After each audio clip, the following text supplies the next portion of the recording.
It's a blue screen, but not for long.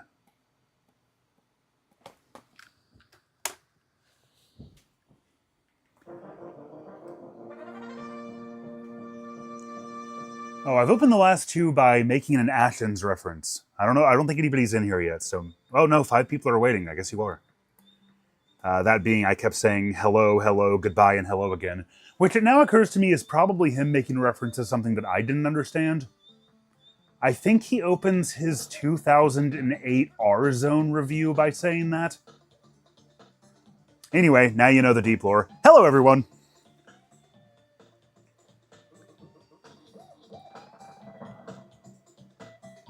Since I played Donkey Kong Country 2 earlier in the week, I decided it would be appropriate to follow up my playthrough of Donkey Kong Country 2 with a playthrough of Donkey Kong Country 1. That may seem illogical to you, but that is the order that I primarily experienced them in, so it makes sense to me. It's not unlike the way that, like, way back when, I actually made my Sonic 2 video before my Sonic 1 video. Just because that is how I experienced them.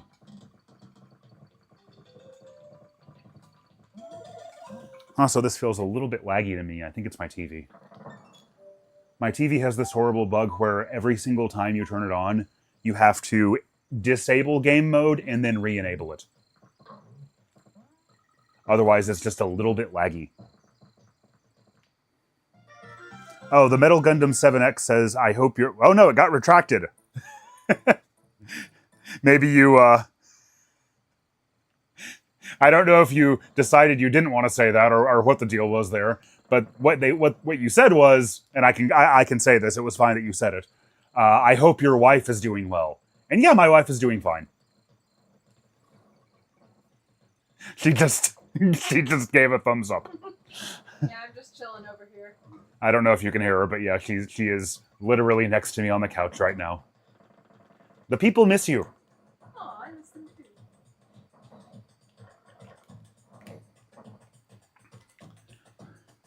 Oh, and now he's saying, will she be on the stream? No, she's just gonna chill. She's got work tomorrow.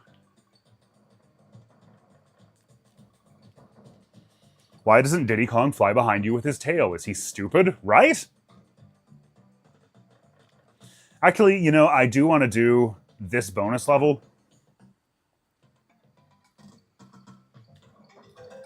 Partly just because it makes it rain again.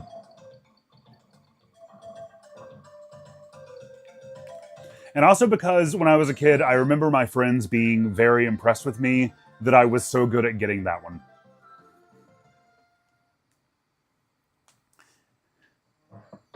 They're saying they miss you on the streams. Oh, I miss them too. But, Danger Double D says, do any Power Rangers Turbo, In Space, or Lost Galaxy games exist? Not for Power Rangers, but there is a Car Ranger, which is the Super Sentai equivalent. There's a Super Famicom Car Ranger game. It's not great, but it has a pretty cute little art style. Oh, by the way, since somebody, at the beginning of the last stream I did, somebody gifted 50 gift memberships, and then they apparently just went out randomly.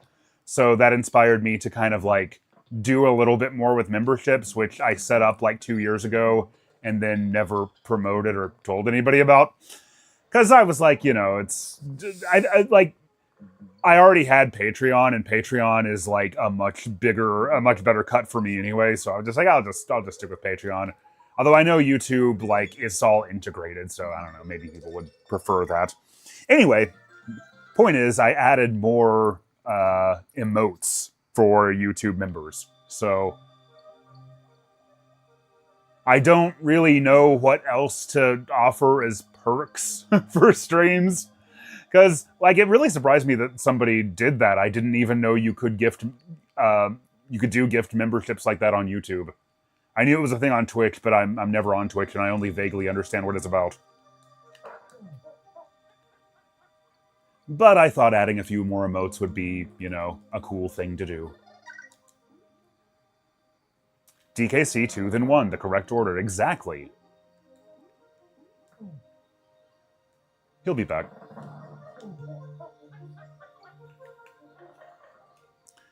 And if we come down here, we see the infamous hard light hologram. That explains how there are two in guards at the same time. It's just holograms. Why does Diddy eventually start having 5 fingers? Prosthetic golfing fingers. I know the deep lore. I don't know what we're going to come up with to explain the design changes in Bonanza, though. That's...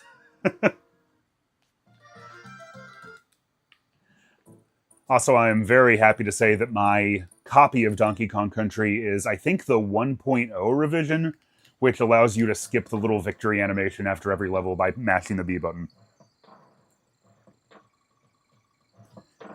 Second in guard, yeah. It's kind of funny because when we were kids, I talked last time about how, like, we were so obsessed with Donkey Kong Country that when we weren't inside playing it, we were outside also playing it, doing that thing kids do where, you know, you're like, okay, well, I'm going to be Donkey Kong, I'm going to be Diddy, etc., etc., etc. The problem is when there weren't actually enough characters to go around, so we came up with names for the 2-player contest characters, basically the palette swapped versions, Diddy wearing a yellow or blue hat. And we were just incredibly, incredibly creative and clever and good at coming up with names. So the name scheme that we came up with was like the 2-player contest Diddy was named Didun and Donkey Kong.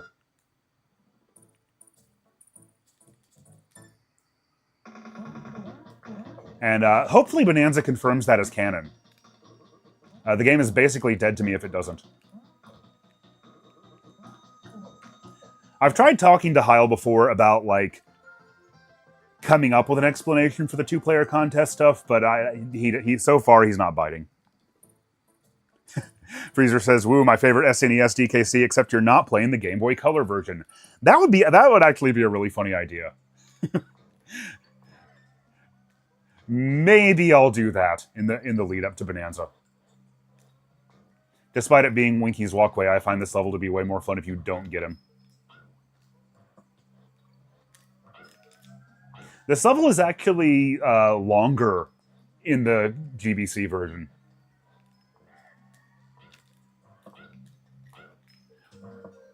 But as it is, I just find it has a very good flow to it. Skipping the victory animation. Let's call InGuard 2 Touché. Oh, speaking of the GBC version, this level walled me in that version for the longest time. Because if you're not familiar with Donkey Kong Country for Game Boy Color, it keeps the sprites the same size, even though the resolution is much smaller.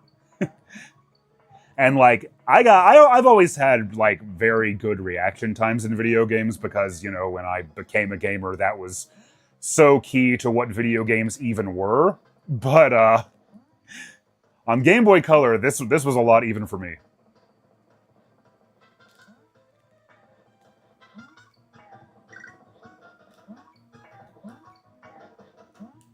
That said, the level does have a little bit of a tell, in that when the track dips down a little bit, that generally means, yep, see right there? A crash is about to come. That is what those guys are called, right? But not always.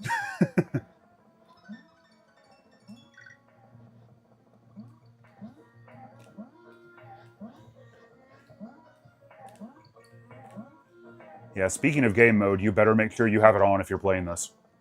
On a modern panel.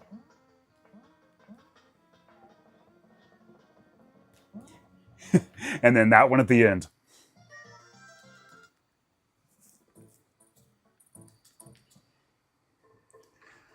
Merely a Fan says, having recently 100% of DKC returns for Switch, seeing SNES minecart levels, they seem so quaint now. Yeah, it's always been impressive how like the standard that Return set, and then Tropical Freeze came along and just blew even that completely out of the water.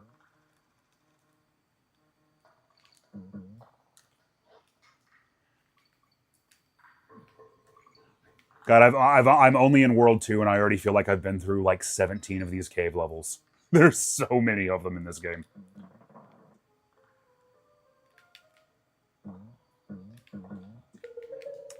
But yeah, I got this game. Let's get into some personal history, because this is kind of fun, because way back when I made the episodes for this game, I wasn't really doing a whole lot of like...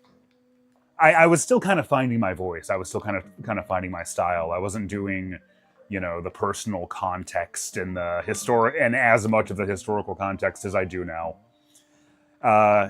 It's funny looking back, because if you watch those episodes, DKC is like almost all non-personal historical context. I don't talk a lot about my own history with this game. Whereas DKC 2 then is kind of the opposite. I talk a great deal about how much that game means to me personally, and how I relate, and how I related to Diddy as a kid. But stop and go station. Now this level's funny, because what I used to always do here is I would like hit this 1, 2, 3, and I would like count out how much time I had. Just because these guys made me, like, not nervous per se, but like there was a lot of pressure to them. But the point I was getting at, though, is that I never... Alright, full history with this game. This game came out right before I got a Super Nintendo. And it was very hyped, and it was very marketed, and because of that, it was one of the first games I rented. It's possible, I don't remember the details because I was just too little and it was too long ago. It's possible that I rented this game when I rented a Super Nintendo before I actually got one. But, as I've talked about before, because yeah, I talked about this in the Sonic & Knuckles video recently-ish. When I rented this game, or when I first played this game, I wasn't really impressed by it because it wasn't enough like Sonic and everything needed to be like Sonic. So... And also, I think I just had played so few video games that, like, the idea that these graphics were supposed to be, you know, revolutionary, which they very much were in 1994, but I didn't have enough context to appreciate that. And then also, I think it was just way too far above my skill level at the time. You know, I needed... In addition to just wanting the game to be more like Sonic, I also needed the game to be as easy as Sonic, where you can just take hits and... keep picking up rings. But about a year later, DKC 2 came out. I was older and I had more experience and I had more context, and I absolutely fell in love with DKC 2. So that was the one that I got right around New Year's Day 1996. And as talked about way back in that episode, my friends and I spent the better part of like 6 months getting through it, and it was the most challenging. It was the most difficult thing I'd ever done in my entire life to that point, was beating DKC 2. And, you know, I mean, that gave DKC 1 this, I was really, really, really wanting to play it again. Especially just because at this point, to me, it seemed like really novel just to be able to play as Donkey Kong. So... I ended up getting this game about 6 months later for my birthday in 96. And the main thing I remember about that first playthrough of it is that because we had struggled for so long, like getting through Donkey Kong Country 2, which I still think is a much more challenging game than this one is, this game was comparatively just like a walk in the park. Like, we blitzed through this game in no time flat. I still love it. Still had a blast with it. I was still very happy to have it, but I was just like, man.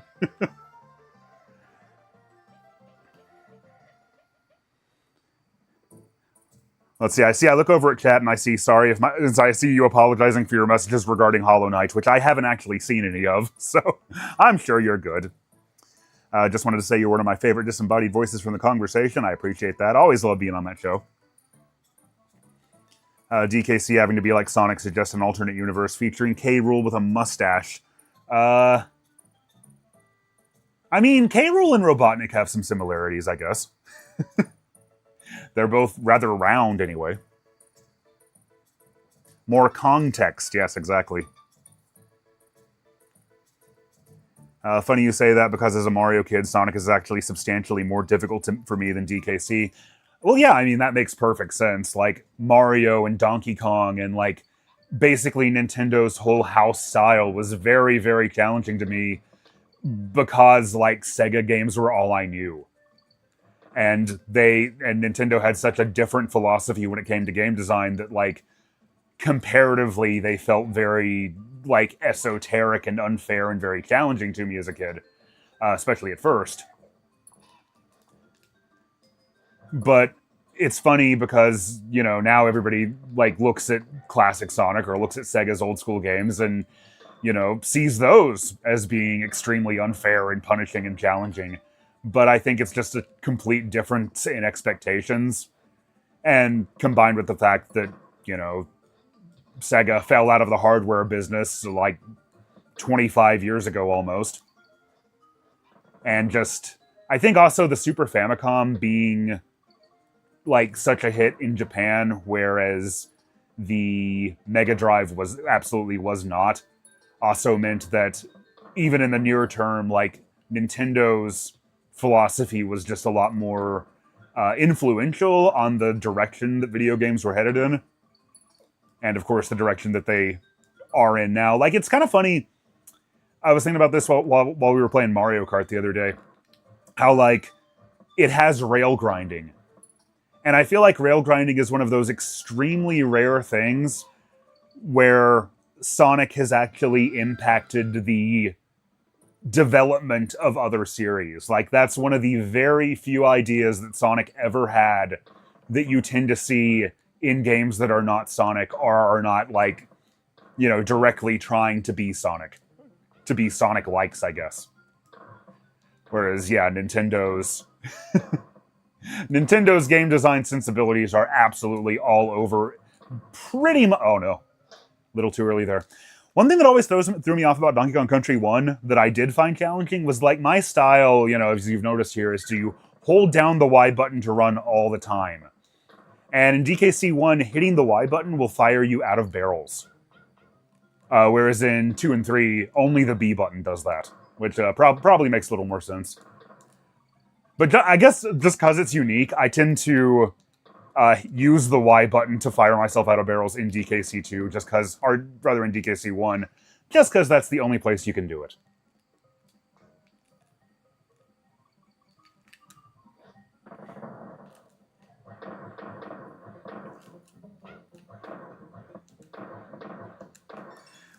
Let's see, talking about the Anniversary Collection. Yeah, difficulty phenomenons. Yeah, it's just, it's so much a matter of, like, what sort of games you're used to. Because, yeah, like, I've been talking about for a long time how, once upon a time, one of the main complaints that you'd see on the internet and even in game magazines about, like, classic Sonic games was that they were just way too easy, because the ring system was way too forgiving. So, like, you could buy the game and then beat it and be done with it inside of, like, a day, and how is that good value for money? And of course, even then, it's, you know, that was people, one, just being NES kids or even Golden Age era arcade kids, and being, like, extremely good at video games, but also just sort of missing the idea that a lot of it came from replay value in terms of longevity.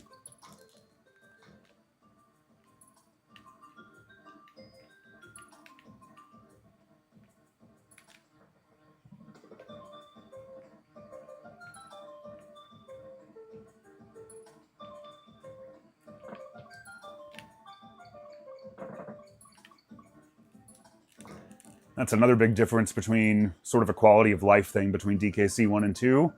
In 1, you can break mid-air DK barrels even if you have both Kongs. And in 2 and 3, like, that won't happen. They'll only break if you only have one or the other. I guess that doesn't really apply to DKC 3, does it? Because there's only ever one Kong. It's kind of weird that they even would bother to put DK barrels in DKC 3, I guess. God, if I play that game, if I decide to play that one before Bonanza comes out as well, I don't entirely know how I'm going to handle that. Should I try to maintain kayfabe?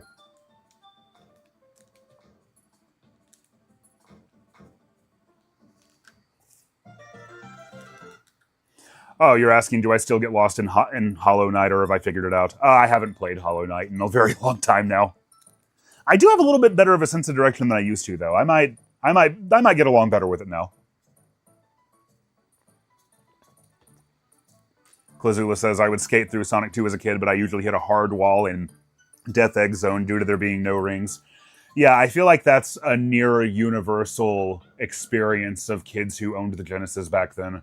Was finally getting to the end of Sonic 2 and then burning through all your lives and continues on Death Egg Zone. Oddly enough, the first time I ever did that, I was playing as Tails. I remember that very well. Because, you know, you're just like, man, okay, well, I guess it's just impossible. And then you come back and you get it eventually.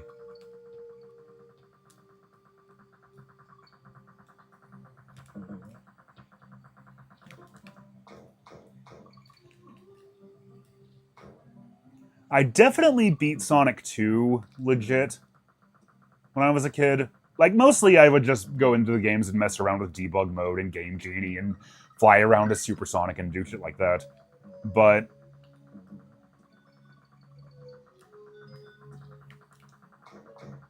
for whatever reason, I could beat Sonic 2 as a kid. I didn't do it often, but I definitely did it.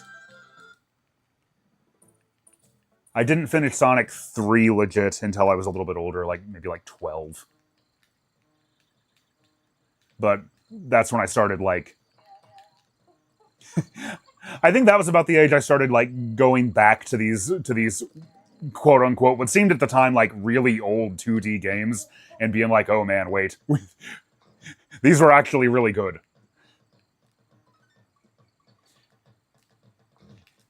You know, games that were like 5 years old at the time, but they seemed ancient to me at the time.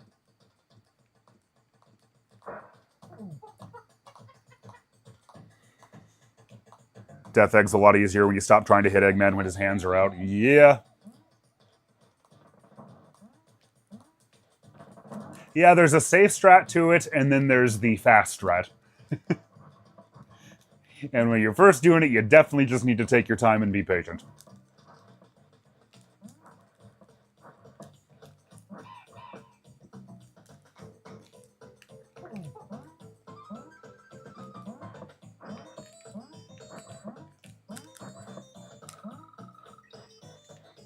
That was a weird noise. Zega Exiron, I think, says, I played the tar out of Sonic games, but didn't get to complete them myself until Mega Collection. Fast Strat is funner, though. That's true.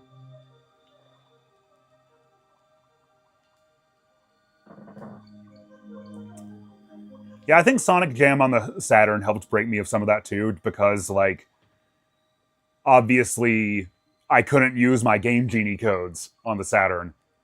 And by then, my first Genesis was in pretty rough shape and wasn't exactly working well.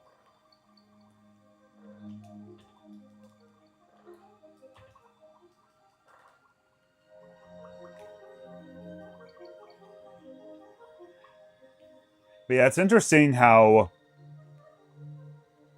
like, in retrospect, so much of the time that I spent playing Sonic games as a kid was just messing around with debug mode, messing around with Super Sonic, whereas, you know, games like this where I guess because I didn't have...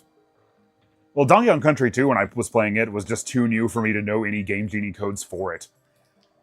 Because, like, we'd just gotten AOL when that game came out. And I'm sure that I didn't know. Basically, all I knew at the time was like AOL keyword Nick. The idea that I could like go on there and find new Game Genie codes that weren't printed in the book would not have occurred to me back then. So I kind of just had to play the Donkey Kong Country games like quote unquote as intended for the most part. Scandal. Josh only beat Sonic games on Japan via Jam, you mean, via normal mode and not original mode. No, that's kind of funny, but that's kind of what's funny about it, because I had absolutely no appreciation whatsoever for normal mode and easy mode as a kid. Because I was like, what? You know, why would I want to play those? I'd rather play I want them to be like they were on the Genesis. That's how Alicia always imitates child me for some reason. I'm not sure why. But it's in... Exactly what you sounded like. That is not what I sounded like. I sounded cool. Actually, I sounded really, really annoying. I don't like listening to... But you're adorable. I don't like listening to audio recordings of child me.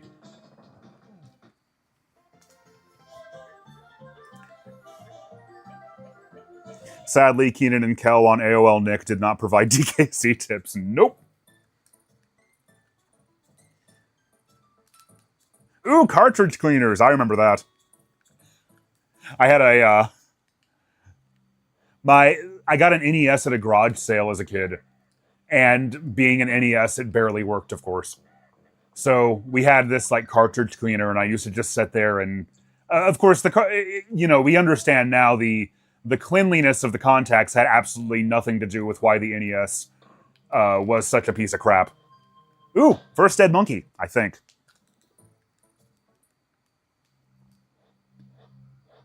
Josh sounded like a dorky Sonic kid, not a dorky Southern kid. Get it right. Well, it's kind of like, okay. No, you sounded very Southern.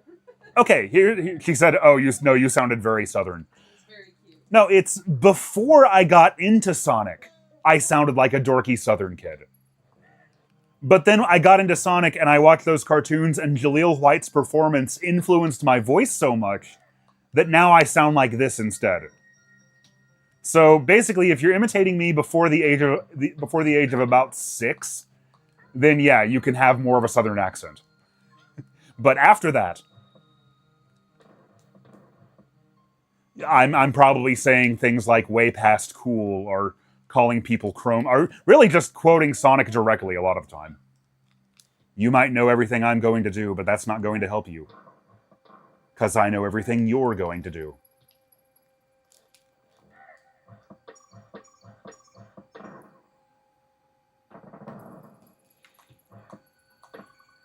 We're starting to get to the point of the game where I need to focus a little more. This level is very dangerous.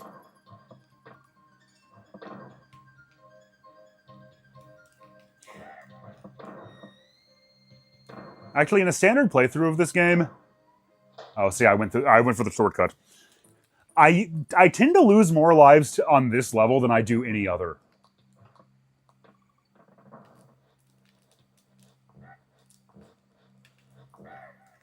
And I think it doesn't help that reaction times, like, you have to compensate for display lag so much on a... There we go. On a modern panel. Bitrate goes out the window. Yeah, I'll get out of here in a second. There we go.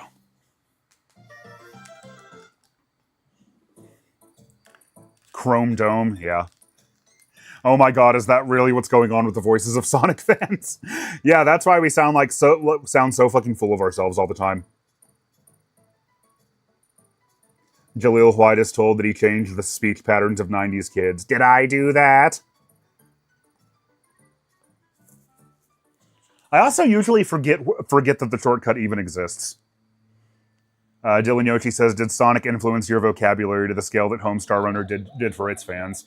Oh, I mean, we've established in plenty of past streams that I will speak in Homestar Runner references and not even notice that I'm doing it. So, I would say so.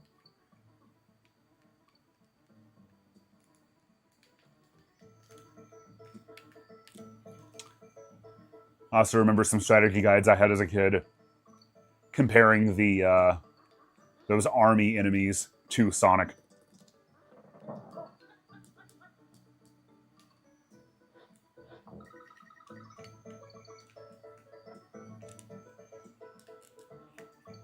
Because freaking everybody wanted to be Sonic in 93, 94.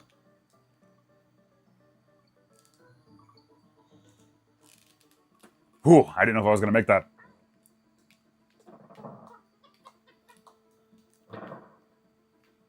It's always mind-boggling to me that, like, this is the only level that has this aesthetic. When there are so freaking many cave levels in this game.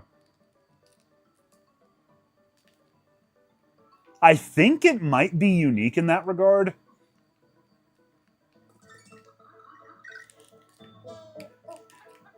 In that, like, every other level in this, every other, like, stage archetype in this game has some sort of, has, like, at least 2 stages to it.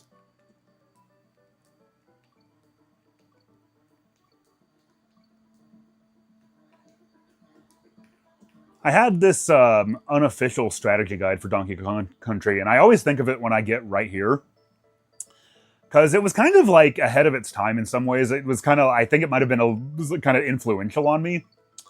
Because, you know, it had your standard 90s strategy guide aspects of, like, here's a map of the level, here's, like, strategies for beating it. But every level would have, like, this opening page where the author would, like, share personal anecdotes about the stage and what he thought of it. And, you know, that wasn't done very often. That was very, very unique. But I always remember specifically this section right here. He talked about how he was old and he couldn't, like, he thought he was going to break his controller trying to do this, and how it took him, like, the better part of an hour to be able to jump between these two these two ropes fast enough to get up them. It was like, you know, you kids might find it easy. But I'm probably older than he was when he wrote it now, and I still find it easy. In hindsight, we should have a DKC strategy guide where Cranky makes fun of you for having to use a strategy guide on every page. You know, that's a great idea. That's kind of a missed opportunity with the official guide. I had that one too. Like, I had so many strategy guides for every game that I cared about as a kid, and I read them all the time.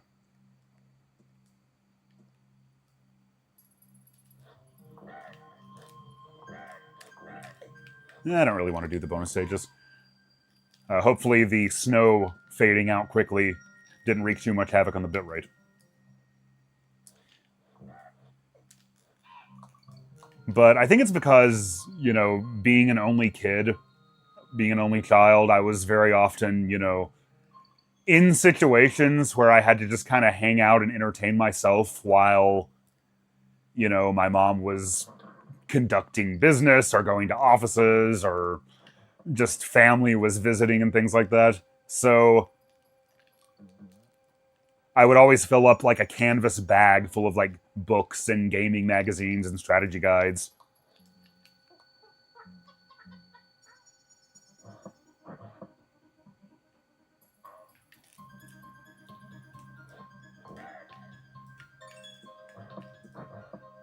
If I could have had the entire internet in my pocket at all times, I totally would have, though.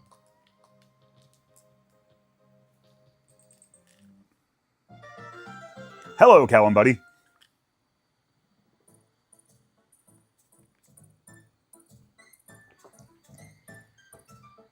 Talking about how you... Yeah, you know, I've still never beaten Donkey Kong 64 myself.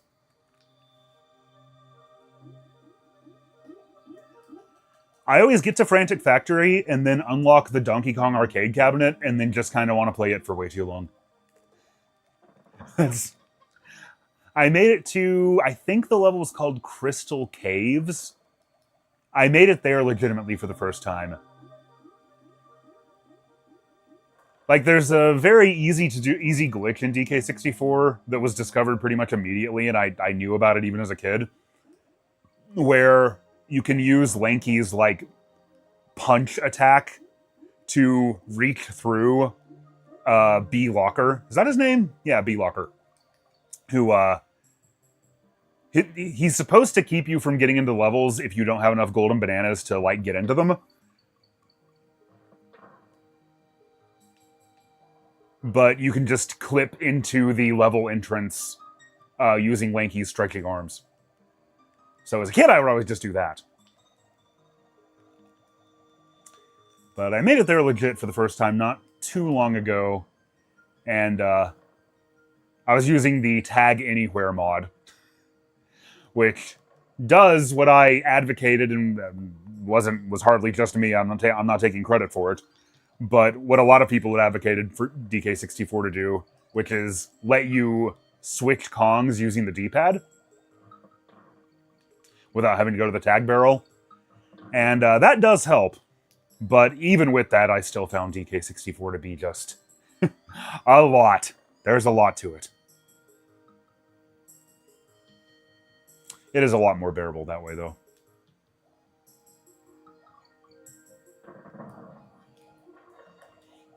And, you know, I think it also just helps that at this point I've finally gotten over that thing where, you know,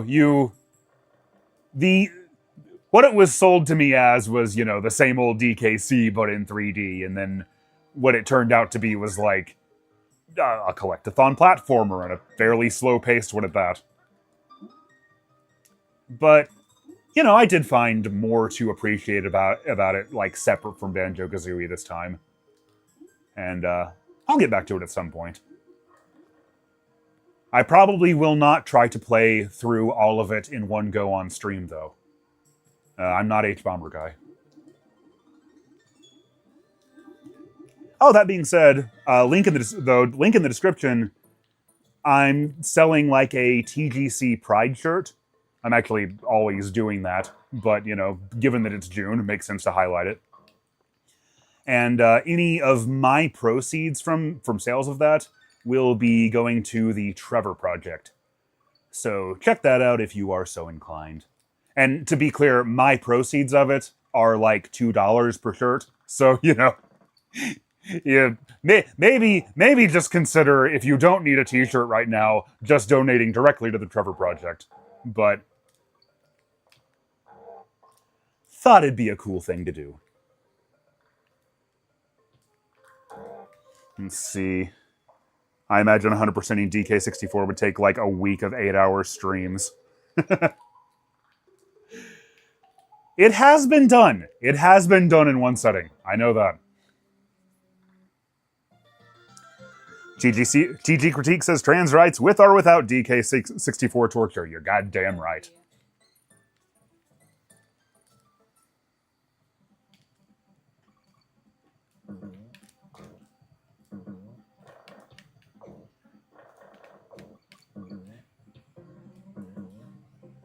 I was playing this game, just, you know, sort of running through some of my favorite stages right after the Bonanza Direct a couple weeks ago.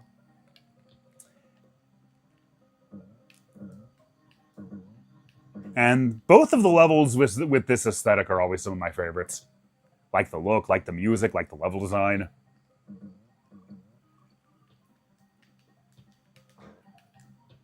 But it always reminds me of how, like, blatantly this aesthetic is ripping off the, I think it's the Ewok village from Star Wars Return of the Jedi. But, you know, to me, it was almost the other way around, where I probably watched Return of the Jedi for the first time and was like, wow, that looks like Treetop Town. And of course, I had no frame of reference for the fact that that movie had come out years before Donkey Kong Country.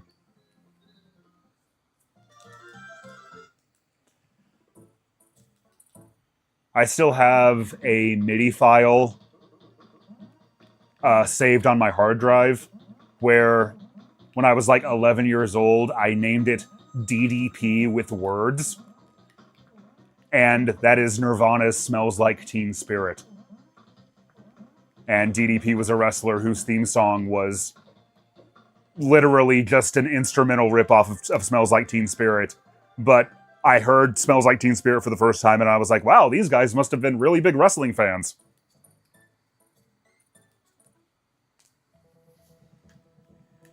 We need a DKC ROM hack which puts super Return of the Jedi music over these stages. Man, I remember those games. Some of my friends, like who lived down the street, had maybe all of them, at least some of them. They let me borrow them one time, and it was just they were way, way, way too difficult for me. I know they're very well regarded now, though. But as I've talked about numerous times, I was never much of a Star Wars fan.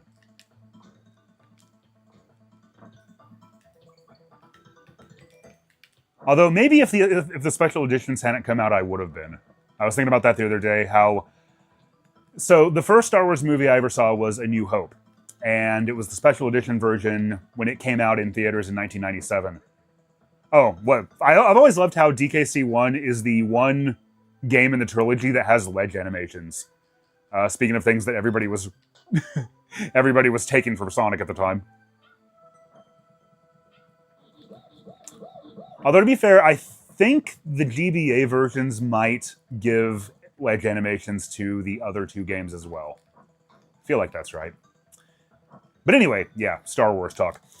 I saw A New Hope, special edition, in the theater in 1997. My cousin loved Star Wars. He was all about it. He had the toys. He had Shadows of the Empire on N64. He was super, super into it, and like he's the one that wanted to go see it. And I don't know if I was too young for it, or if it was too old, or if it just wasn't my style, but I just remember being extremely, extremely bored. I would have been like about 8 years old at the time.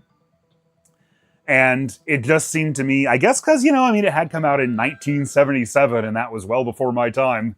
And I don't think I had a frame of reference to, like, appreciate things that were that much older than me or something. So I absolutely, it just missed me completely. And because of the fact that I hadn't liked A New Hope, I never saw any of the other special editions. And then I never saw Phantom Menace when that came out in theaters in 1999.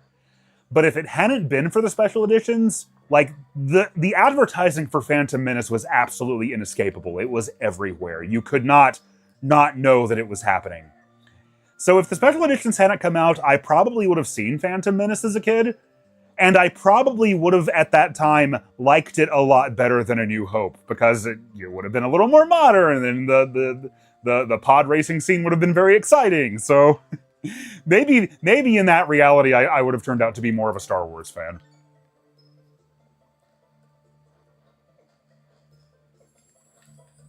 Although, I can't imagine there is a reality where I would have seen Attack of the Clones and had it not bore me to death, so...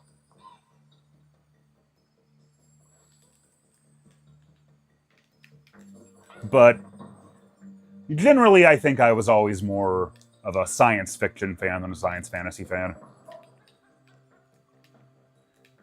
Like, I love the RTD seasons of Doctor Who a lot more than the Moffat seasons, for instance. And, of course, I just... Like, as a teenager, I got super, super, super into Star Trek. And I'm still... I'm still very much into Star Trek.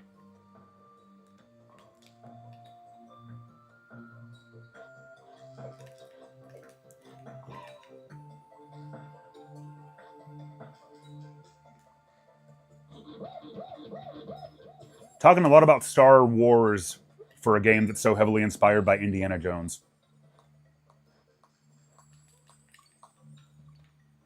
Although, a lot of those, like, franchises that got big in the 80s, for some hilarious reason, the only ones of, like...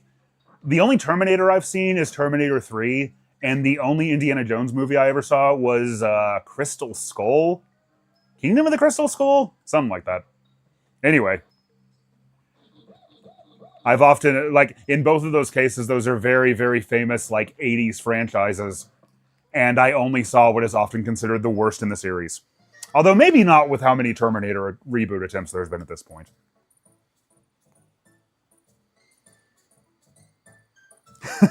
Cornhorn says Josh made a thread just to avoid Star Wars talk, and now it's in his stream. I didn't make that thread. Darkwing made that thread. And it's because... Look, I don't mind talking about Star Wars, but it was coming up in my Discord. Like, it was, like, dominating general discussion for, like, 4 days in a row. And I had totally exhausted all personal anecdotes and things that I personally can say about Star Wars.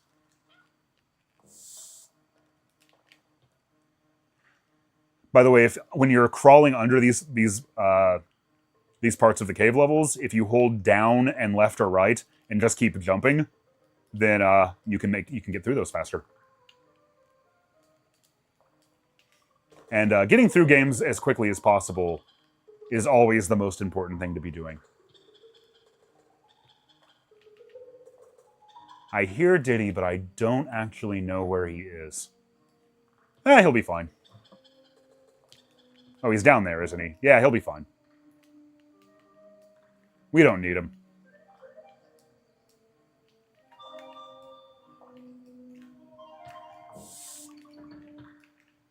And now I'm focusing really hard so that I don't embarrass myself.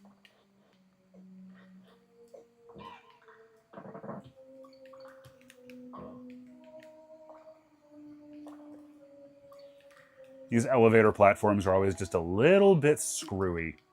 Because if you get going too fast...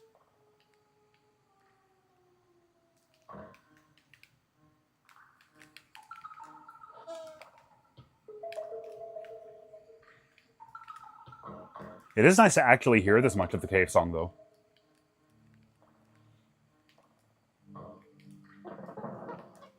We do need Diddy now, I've decided. Okay.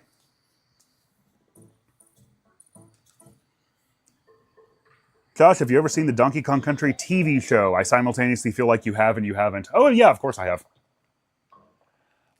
It's funny because me and Heil, referring to, if you don't know, Heil, the co-founder of DKVine.com, the internet's preeminent Donkey Kong fan site, for over 25 years. See, that's what I'm talking about. That's the elevator platforms being screwy. They don't exist until they appear on screen. But anyway, we had such different experiences with the Donkey Kong Country TV show. Because Heil is, I believe, about 5 years older than me. And, you know, the Donkey Kong Country television show, say what you will about it, but it was very, very, very much for kids. It was, you know, it was written as a children's television show, and it also took a lot of, like, I mean, as most, like, adaptations and cartoons of movies and video games and the like did at the time, it took a lot of, you know, liberties with the source material. And for me, like, that show started airing when I was, well, again, about 8 years old. So, you know, if Star Wars A New Hope was too much for me at the time, then the DKC cartoon was just right. I was pretty much exactly the right age for it. Believe it or not, the CG animation at the time actually was pretty impressive, especially for a television budget. I mean, it was no Toy Story, of course, but, you know, it was fine. It was cool to see. So, yeah, I quite liked the DKC cartoon. Heil being, like, now our age difference is like nothing. But at the time, when you're that age, it makes a really, really big difference. So, he, to this day, holds a vendetta against the DKC cartoon. Because, I mean, it did for him a lot of what, like, Sonic Heroes, say, did to me. Where you experience it when you're exactly the wrong age for it. And then you kind of hold that against it forever. Because, wait a minute, this is so childish, this is so cartoony, this isn't like what I think this series should be.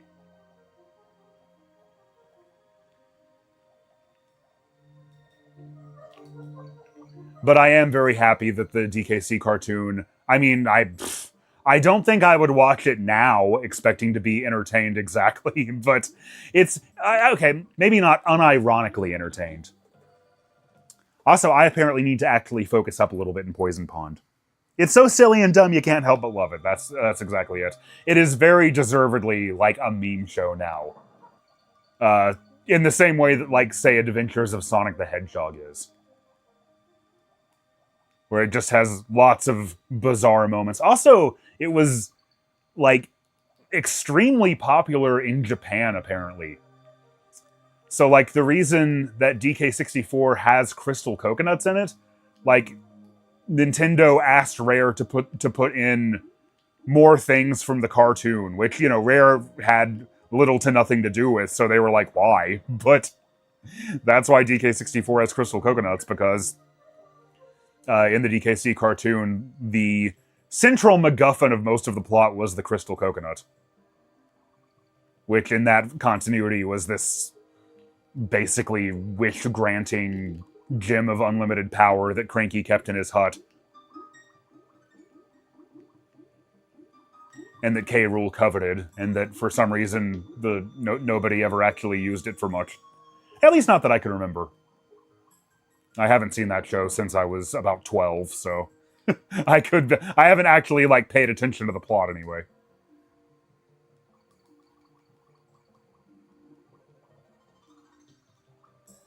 And Alicia, Yep. Our love is stronger than a golden banana.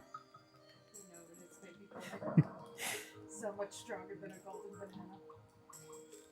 banana.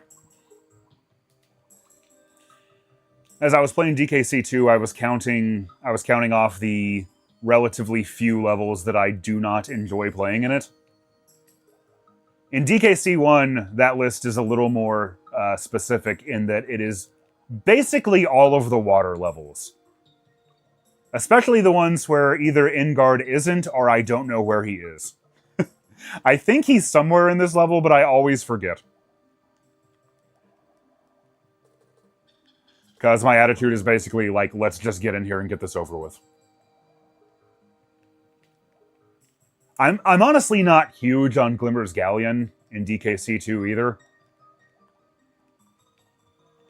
But it is at least, you know, a little bit challenging. But that's the only, like, entirely underwater level in DKC 2.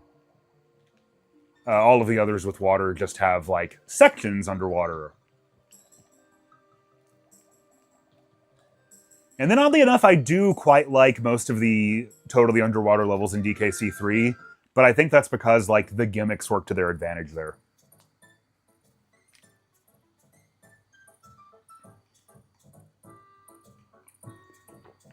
Please don't mention to her anything about pies.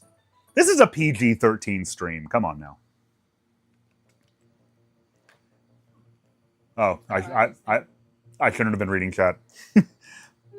Engard is at the start when you spawn to the left. Oh, man. Okay, I'm gonna intentionally kill my monkey here. Just so I can go confirm that to myself. And maybe next time I play this, I'll actually remember to go get him. Freezer has a question for you. I'm gonna get over here so you can speak into the mic. She says, Alicia, are you excited for Bonanza at all, or will Josh not let you play? I'm super excited for Bonanza, but Josh definitely won't let me play. That's just how it is. I mean, I've been playing Death Stranding 2, and that's been a good time. You know, I haven't had to feel the pain of not being able to play Switch 2. Right. And yeah, that's worked out great for us, because there for a while we were having trouble because we kept having to share the Switch 2, because when the Switch 1 came out, we both got one. Yeah, couldn't do that this time. We couldn't do that this time around. If you can even believe it. Well, we weren't living together yet at the time. Well, yeah. So it wouldn't have made sense. But also, it's like $200 more. Exactly. Boy, howdy. Boy, howdy. But yeah, Bonanza looks great. It looks wild and like a really good time. But yeah, maybe I'll get to play like an hour of it. Or Josh's sleep will get messed up and he'll be asleep and then I can play it. Well, that's the goal, actually, because I'll want to play it at midnight when it comes out, so I'll need to be on a stupid schedule by then. Mm-hmm. And I'm sure I can make that happen. Yeah. And then also, I'm thinking about doing a video on it, like, for my first playthrough of it. Well, there you go. So that'll be a further excuse, is that, baby, no, you can't play the Switch 2. I'm working. Work. I'm working right now. Do you want the cats to not have kibble? I'm working late because I'm the Geek Critique. Do you want our rented property to go into foreclosure. That's how that works. That's how that works. But yeah, we both loved, I think it helps you too, that we both loved Mario Odyssey so freaking much. It's made by the same team. We think. Boy, it looks like it. Oh, come on. Nintendo is stingy about telling anybody, about telling any, like, who specifically is doing things before the credits roll. Yeah, good point. But yeah, it's definitely made by a lot of the same people that did Odyssey. I mean, it definitely has that same, like, fun, creative energy to it, I feel like. Mm-hmm. This kind of, like, go wild and jump around, do whatever you want, you know? Put little outfits on your guy. All right, my neck is starting to hurt from craning over here. If you want to talk more, I can give you a mic. Oh, okay. Okay. You can give me a mic. We're going to give Alicia a mic. This is the first time we're trying this. Oh, yeah, it is. The little fancy lavalier one. They can't hear you yet. I'm just talking to you. Is that not allowed? That's not allowed. Yeah. Why are you wearing my shirt? Why not? Why are you wearing my shirt? Shut up. Kitty. All right, Alicia's on now. Speaking of Donkey Bonanza, do you think Pauline is de-aged or is it time travel? Just curious on your thoughts on it. Okay, I don't think... I'm going to bring this over here so you can see the chat as well. Oh no, I'm dropping things. I can bring it up on my phone. Oh. Oh, okay. Can you see that? I can see. Okay. Alicia stream! Hello, children. Do we sound okay? Like I said, this is our first time trying. We got, how did you pronounce that word? Lavalier. Lavalier. I think that's how you say it. That sounds right to me. I've only ever read it, but that's probably right. Lavalier, Mike. Mm-hmm. We got those. Do we sound okay? Can you hear both of us just fine? Call! Good. Practice call. Zoop, zoop. But okay. Hello, everyone. Do we think Pauline... What do we think the deal with Pauline is?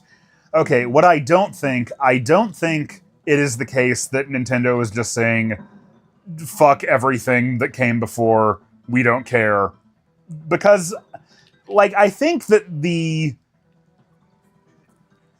Donkey Kong, the arcade game, is so fundamental to the history of Nintendo and Mario and Donkey Kong that just to, like, toss all of that out the window and say, this is just, like, a young Pauline, and we don't care if that doesn't make sense. Like, that seems like a bridge too far even for them.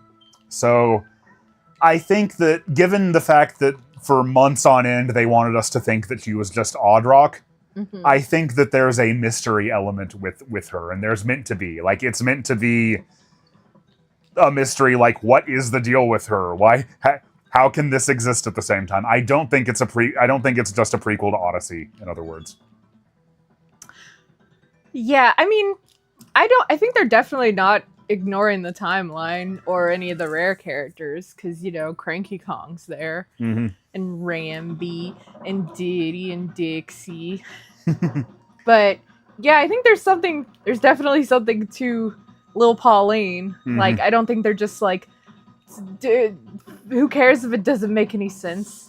Which is what a lot of people keep saying. Like, oh, it's Nintendo. They don't care about lore. Like, and they care. That's true to an extent sometimes, but, like this is Donkey Kong Arcade. You know what I mean? Yeah. Like, to undo that would be, like, a bridge, like, a far too much of a bridge even for them. And the fact that, like, Cranky, we know Cranky is in Bonanza. He still references Mario. Yeah. That fellow he used to fight in overalls. Yeah, like, I don't know. I think she's probably been de-aged. Like, I think that's probably what it is. Or pulled through a time hole or something. Just because that would make the most sense. But also Pauline Jr. would be very cute, so... Pauline Jr., I think, would be my most preferred outcome, to be honest with you. Because it's the kids of the old enemies coming together and righting the sins of the father, you know? It's beautiful. The sins of the father / the victimhood of the mother. Yes. Oh yeah, Pauline didn't do anything wrong. Yeah, exactly. You know what I mean? But I just don't know if they're going to go that route. it'd be cute. Yeah, because then, it'd be the children in some form or fashion of Pauline and the original Donkey Kong. Mm-hmm. Like, coming together and being friends. Yeah. And Donkey Kong gets to be a father. You know who Pauline Jr.'s father is. It's Cranky Kong. Oh my god! What a twist! It's like Christian and Trish at WrestleMania 20 all over again. Stanley the Bugman is the father. I would be so on board for that. Oh my god. Or maybe she just butted off like a mushroom. Maybe.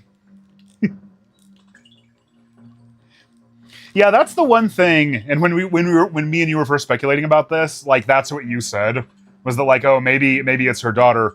Because that'd be cute. No, it would be. But would Nintendo really want to answer that question? Yeah. I don't think they want to suggest. Yes. You know, characters getting down and around.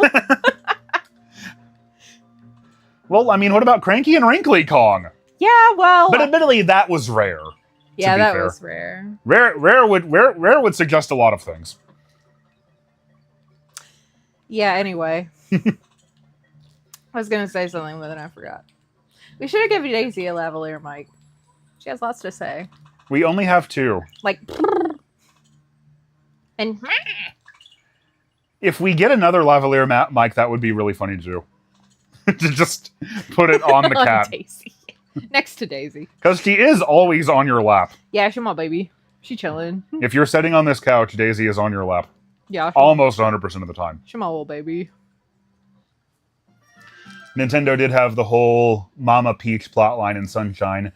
That's true. Oh, that was hilarious. That was really funny. How would Peach not know? Yeah, how would you not know if you gave birth to a tiny lizard turtle? Jeez. I don't think we're supposed to think about it that hard. No, I don't think I think it's kind of like Pokemon breeding, where it's like, yeah. oh, this egg mysteriously appeared. We don't know how it got there. Which, dear. I love how that works. That makes sense in universe, because like the man is talking to like a 10-year-old. Yeah. It's like, he ain't gonna get into it. Explaining this to you is not my responsibility. So an egg just mysteriously appeared. Huh, isn't that weird?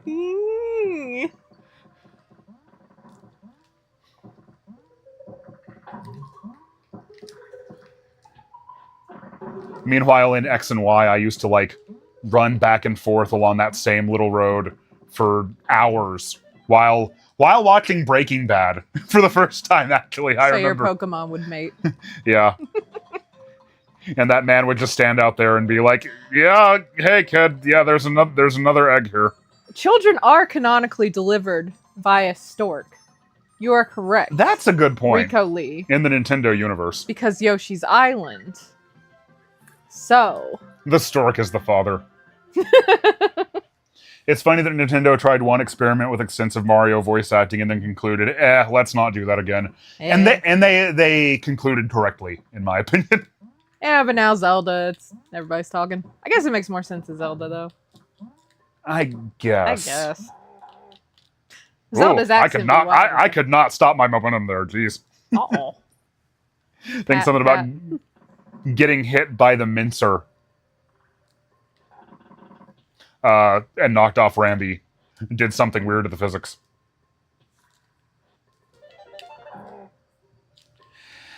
The nice thing about Zelda is that at least most of it is still like text boxes, though.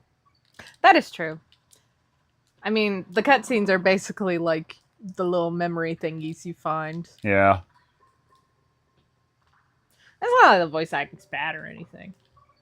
No, I don't often like voice acting in video games because I read so much faster.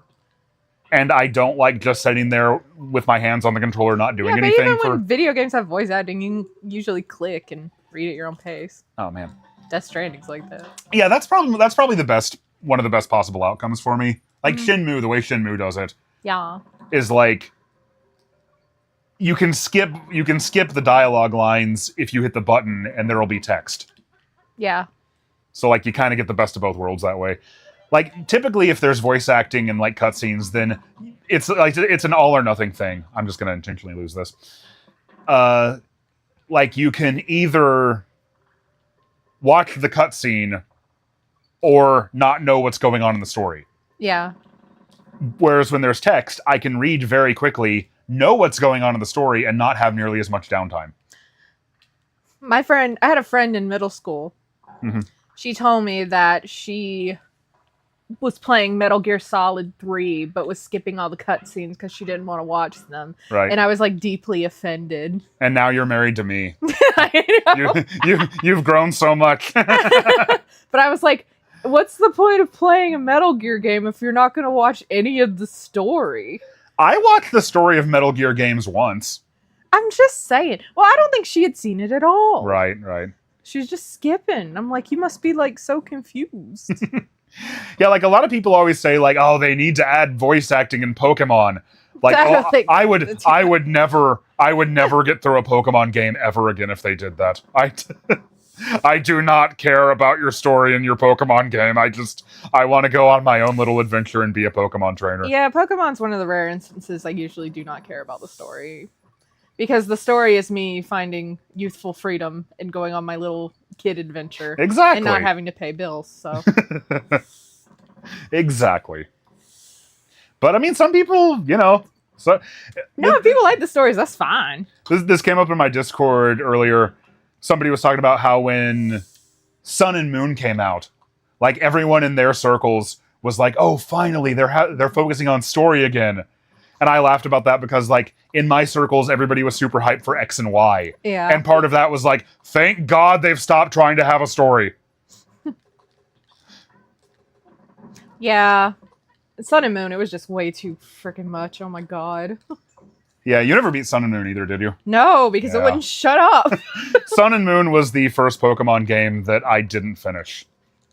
Because, yeah, I made it like 12 hours in, and it wouldn't stop. It wouldn't let me go. And I've heard Steven beat it, and he said it had a phenomenal post-game. Well, sure, I'll believe that. I believe it, but I couldn't do it. I couldn't make it there. Oh, this is another level where, when I was a kid, I would always hit the barrel, count off how many seconds you had until it shut off, and then I'd go, once I knew. That's radical. And you don't really need to do that because as long as you're not dawdling too much, it'll always stay on just long enough, pretty much. Mm-hmm. Getting the expert strats here today, guys. The expert strats. I mean, I don't want to brag, but I am pretty good at Donkey Kong Country. You are pretty good.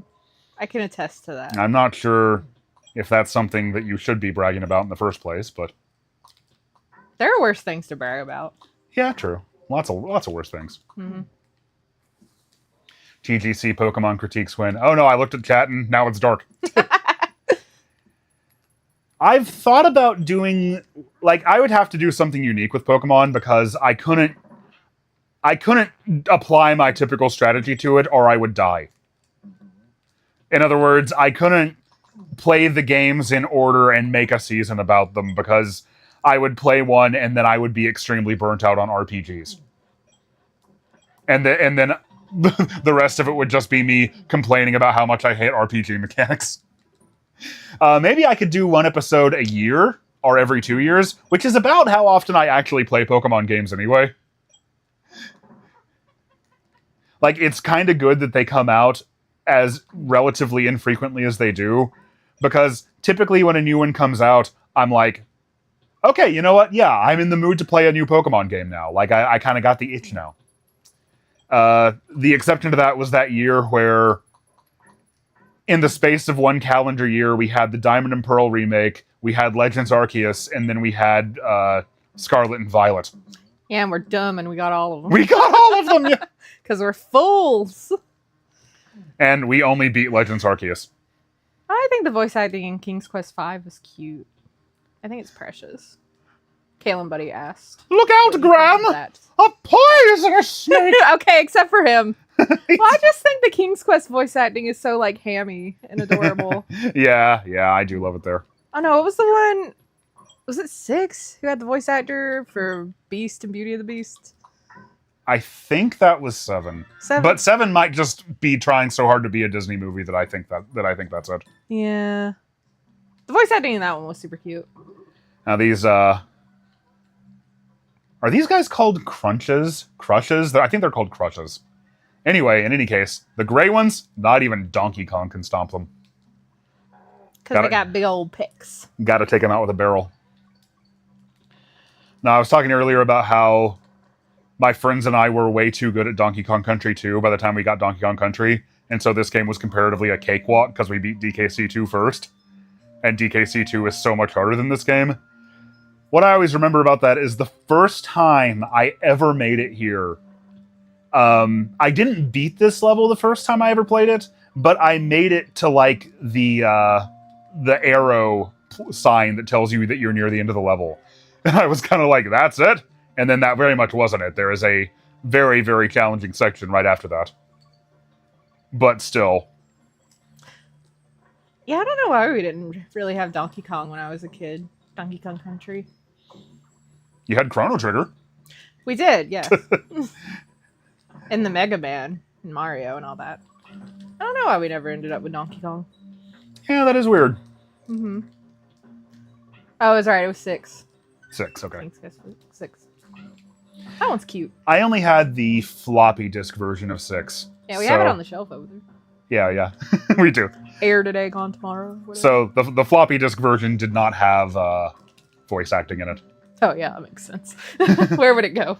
It comes on 127 discs. Yeah, but our Chrono Trigger, the battery was messed up, so it would just, like, good. erase your save file randomly. And I still just kept starting over and over again, because I really love Chrono Trigger. And I have problems. Man, starting a game like that over... That reminds me of when I first got my Dreamcast, and we couldn't find... Like, the VMUs were sold out everywhere. Mm-hmm. And so, every time I turned it on, I just had to play Sonic Adventure over from the beginning. Oh, man. And you can't skip cutscenes in that game. Pat. So imagine. It shows how much you wanted it. Oh, does it ever? But I did. I mean, at least Chrono Trigger's, like, pretty breezy to play through, you know? Yeah, we didn't find a VMU for sale until after New Year's. So for, like, over a week after Christmas, like, that was what I could not save any of my games. Yeah, I beat my Chrono games, Trigger. like I had more than one. I needed more than one. I beat Chrono Trigger in like 30 hours, I think. It's not that long. Not that I got anywhere near that when I was a kid. Right. Sorry, I'm just thinking about Chrono Trigger now. I made another attempt to play Chrono Trigger pretty recently. Like about a month ago. Yeah, Chrono Trigger owns. You're just a hater. I'm not a hater. It's just... Okay, I love the combat during boss battles because, like, there's so much tension there and there's strategy and you have to like... Once you get the magical powers and things start popping off, it's really good. Well, I mean, it's good before that, but you know... Well, that is exactly where I am. Like, I just got to... You unlock all the new end dual of time abilities. Yeah. Yeah, that's where you get magic. It's fun. So, maybe I'll keep playing. Like, unfortunately, the Switch 2 came out, like, right then, so... Yeah, that's fair.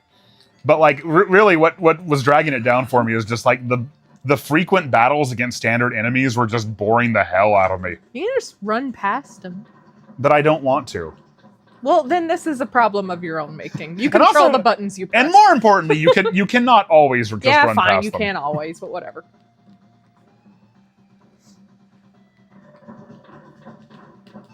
I remember my strategy guide telling me, like, you want to time your jump, like, as you see K. Rool reach for his crown. Another expert strat, you guys. Yep. Bonk. Also, don't stand right in front of him and jump, because he will hit you. On that third bounce.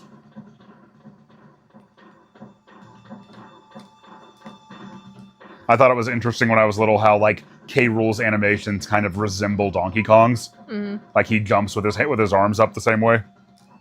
It's because he has studied his enemy. Mm-hmm.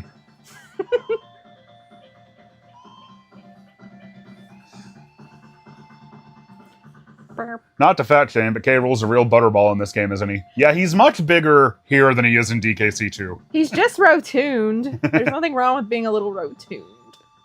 That's not what makes him evil.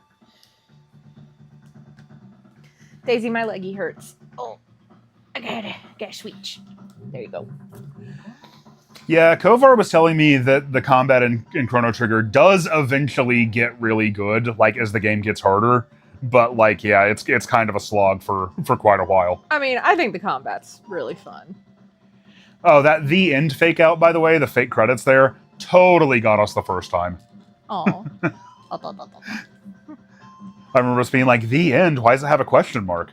Oh, I guess because they knew DKC 2 was coming, right? And then, of course, K. Rool gets up and just stomps on us.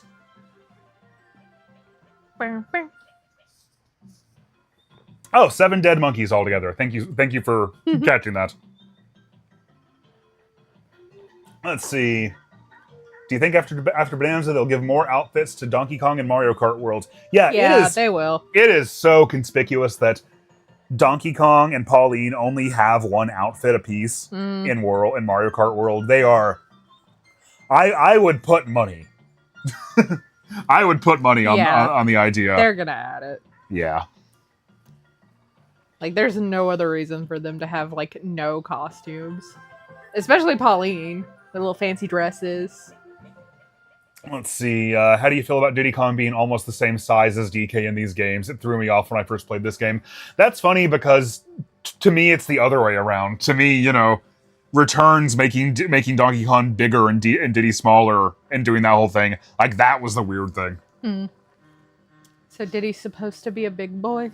Not a big boy, but, like, not that much smaller than Donkey Kong is what he is here. So I always thought of him as a little guy. I mean, I'd say it's mostly sort of a gameplay consideration because Diddy's hitbox can be smaller, but it shouldn't be that much smaller. Look, just get me Diddy and Dixie in Mario Kart World. That's all I want. Yeah, me too. Yeah. Right there with you. It took, like, almost 10 years to get Diddy in Mario Kart 8. It better not take that long with World. They don't even have Robo DK. They have Guard Kong in Mario Kart World. I love him on the train at the end of Rainbow Road. Yeah, that's cute. Do you think they'll add Pauline Jr. or Young Pauline or whoever the hell she is? I could definitely see her being added to Mario Kart World. I mean, we have Baby Peach and Baby Daisy and Baby Rosalina and Baby Mario and Baby Luigi. Yeah, there's no Baby Pauline. I mean, there'd be like a Teen Pauline. Teen Lean. Teen Lean, sure. Chat's still talking about RPGs. You're welcome. Oh, Smalline. Duh. Smalline. Well done, chat. I think 2 people said that at almost the exact same time, because that's how obvious it was. Shame on you for being so clever. They'll simply not add Diddy, so no need to wait. They don't even have Roman Coliseum DK from Mario Kart Tour.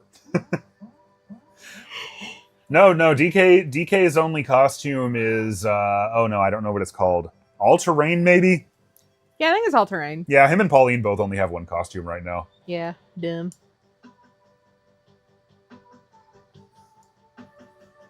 Gotta give DK his overalls, yeah. Surely it's me next. Cranky Kong. There he goes. And let's enjoy this little animation here, which is one of those things that Rare absolutely did not need to do, but I'm so glad they did.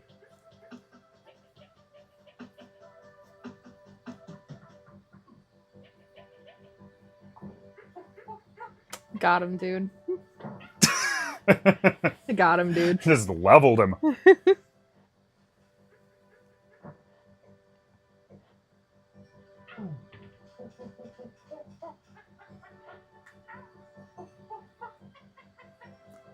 That's male friendship right there.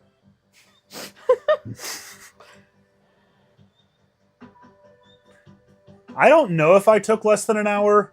I did it pretty fast, though. You did do it pretty fast. I've been streaming for an hour and 19 minutes, so it probably took me longer than an hour in real time, but we'll have to see the save file at the end. I did this in only 8 lives. Yeah, that's less than 10. Just friends being friends, exactly. Just guys being dudes. Reminds me of me and Kalen. Do you really think Metroid Prime 4 can be as good as the initial trilogy since Retro is a completely different studio? It's been in development for so long, it really better be, you know? Yeah, I don't think they're going to half-ass that one. Redzilla asks, which DKC game is your least favorite? It's still DKC 3, but I like it a lot more than I used to. We will not get this scene with DK and Smallene and Bonanza. No, probably not. Gundam asks, are you playing DKC 3 next or a different game? I'll probably come back and do a run-through of DKC 3 at some point before Bonanza comes out. Maybe sometime this week. We'll just kind of play it by ear. Although, I don't think I'm good enough at DKC 3 to realistically do it in a single setting. At least not nearly this quickly. But we'll see. Yeah, Dread was so good. I know it's a completely different studio, but yeah, gives me hope. Oh, I did it exactly 1 minute faster than my previous completion. Yeah! Or 1 minute slower, rather. You need to rescind that high five. Oh. Take it back. There you go. I did it a minute slower than I did before. Because, yeah, this save file 1 is also a complete save file with no bonus stages. Or very few bonus stages. If I hadn't done a couple of those bonus stages that I bothered to do for some reason, I would have been faster. Yeah. Prime 4 better change my life or I'll cry and go into a deep depression. Freezer says, Alicia, make him play Prince of Persia Lost Crown. Prince of Persia Lost Crown is good. Oh yeah, you played that a little bit, didn't you? Yeah, that's what I need to get back to. We bought it. You know? We have it. But, you know, sometimes you just get distracted by other games or you get sad. You know how it is. But it's really good. Super good. Mr. Geek Critique, have you played Donkey Kong Jr. Math in preparation for DK Bonanza? That's the most important one.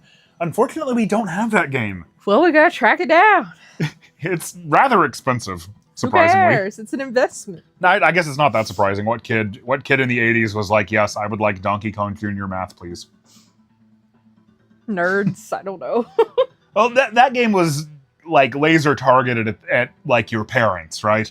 Mm. You're gonna be like, hey, I want games can be educational. I want Donkey Kong. You'll tell them, and then they'll go to the store, and then they'll buy you Donkey Kong Jr. Math because they're like, oh, but this one's educational.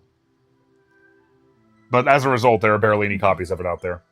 I have tried to get you to play Hollow Knight again. I've played Hollow Knight, but you're always just like, me, I can't find the map guy, me. That is what I'm like. You right. just have to look for the pages and follow his little...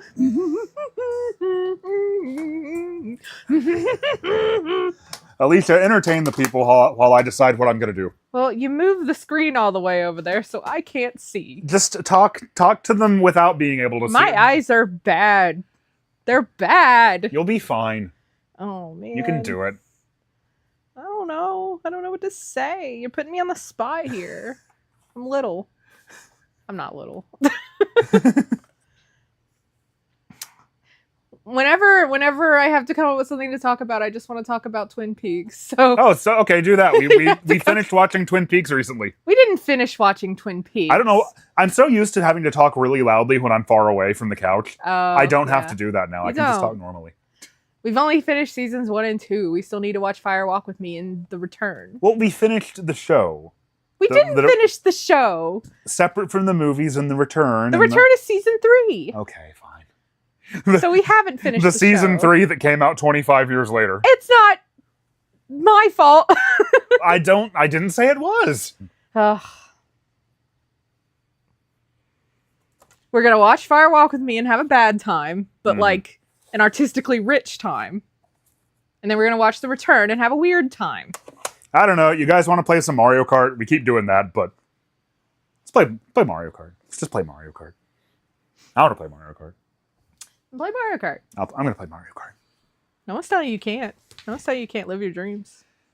Let's see. Merely a fan says, have you tried more cherry pie since watching Twin Peaks? No, but I really, really want some pie. After watching so much Twin Peaks, it looks so good. And Coop makes it sound so good, and I'm like, yeah, I want some pie. Cherry pie with some ice cream. Oh yeah.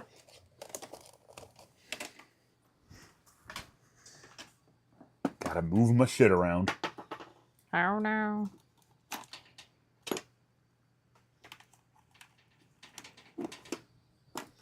But yeah, sorry, I watched all of Twin Peaks for the first time a few months ago, and then finally got Josh to watch it with me, and it's what my life's about right now. It really is, yeah. I love it. My Mobirates. Oh no! Samu! By the way, wins Metroid Dread. That's the last game I was playing before I started streaming.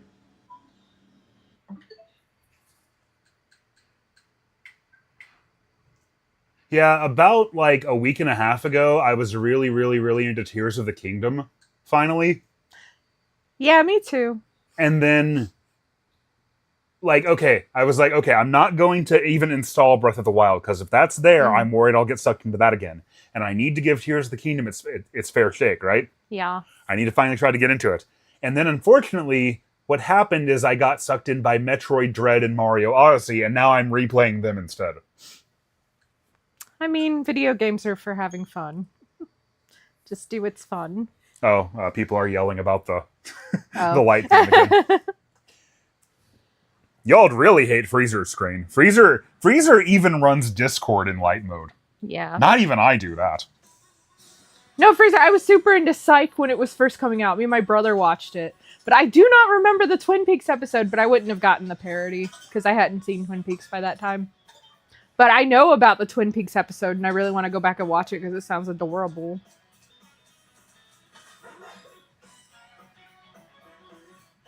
Oh my god, I want to take the tour of the locations in Washington so bad. We're going to do that one day. We got to go to the Double R. She's going to make me. All right, there's the room ID. Oh, put it on screen. That's not right.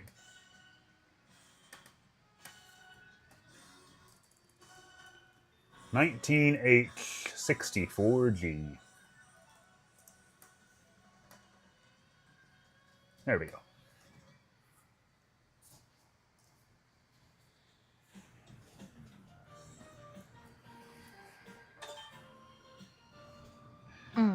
Well, 2 people here already.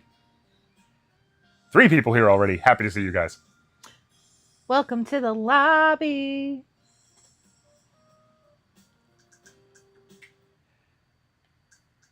I mean, we discovered that whatever song that you hear in the lobby, everyone else is also hearing it at the same time.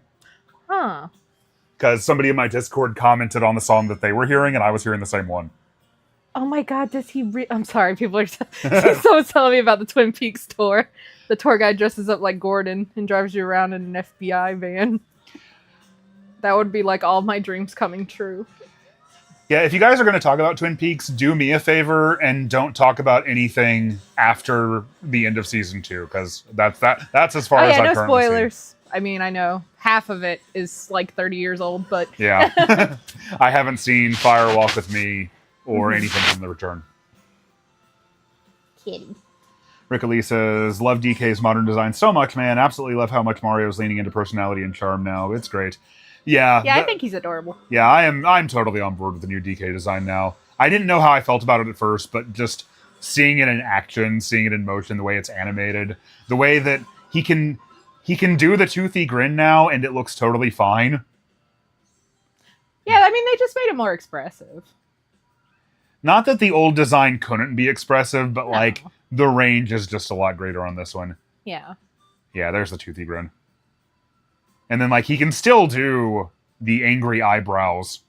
And it's an expression. There we go. Oh, that's not right. There we go. Oh, if you like Gravity Falls, you'll like Twin Peaks. I think. I mean, basically all of my favorite things were inspired by Twin Peaks, so I should have assumed Twin Peaks would consume my life when I finally watched it. Yeah, like Deadly Premonition. Yeah. You love Deadly Premonition so much. And Silent Hill. Yeah.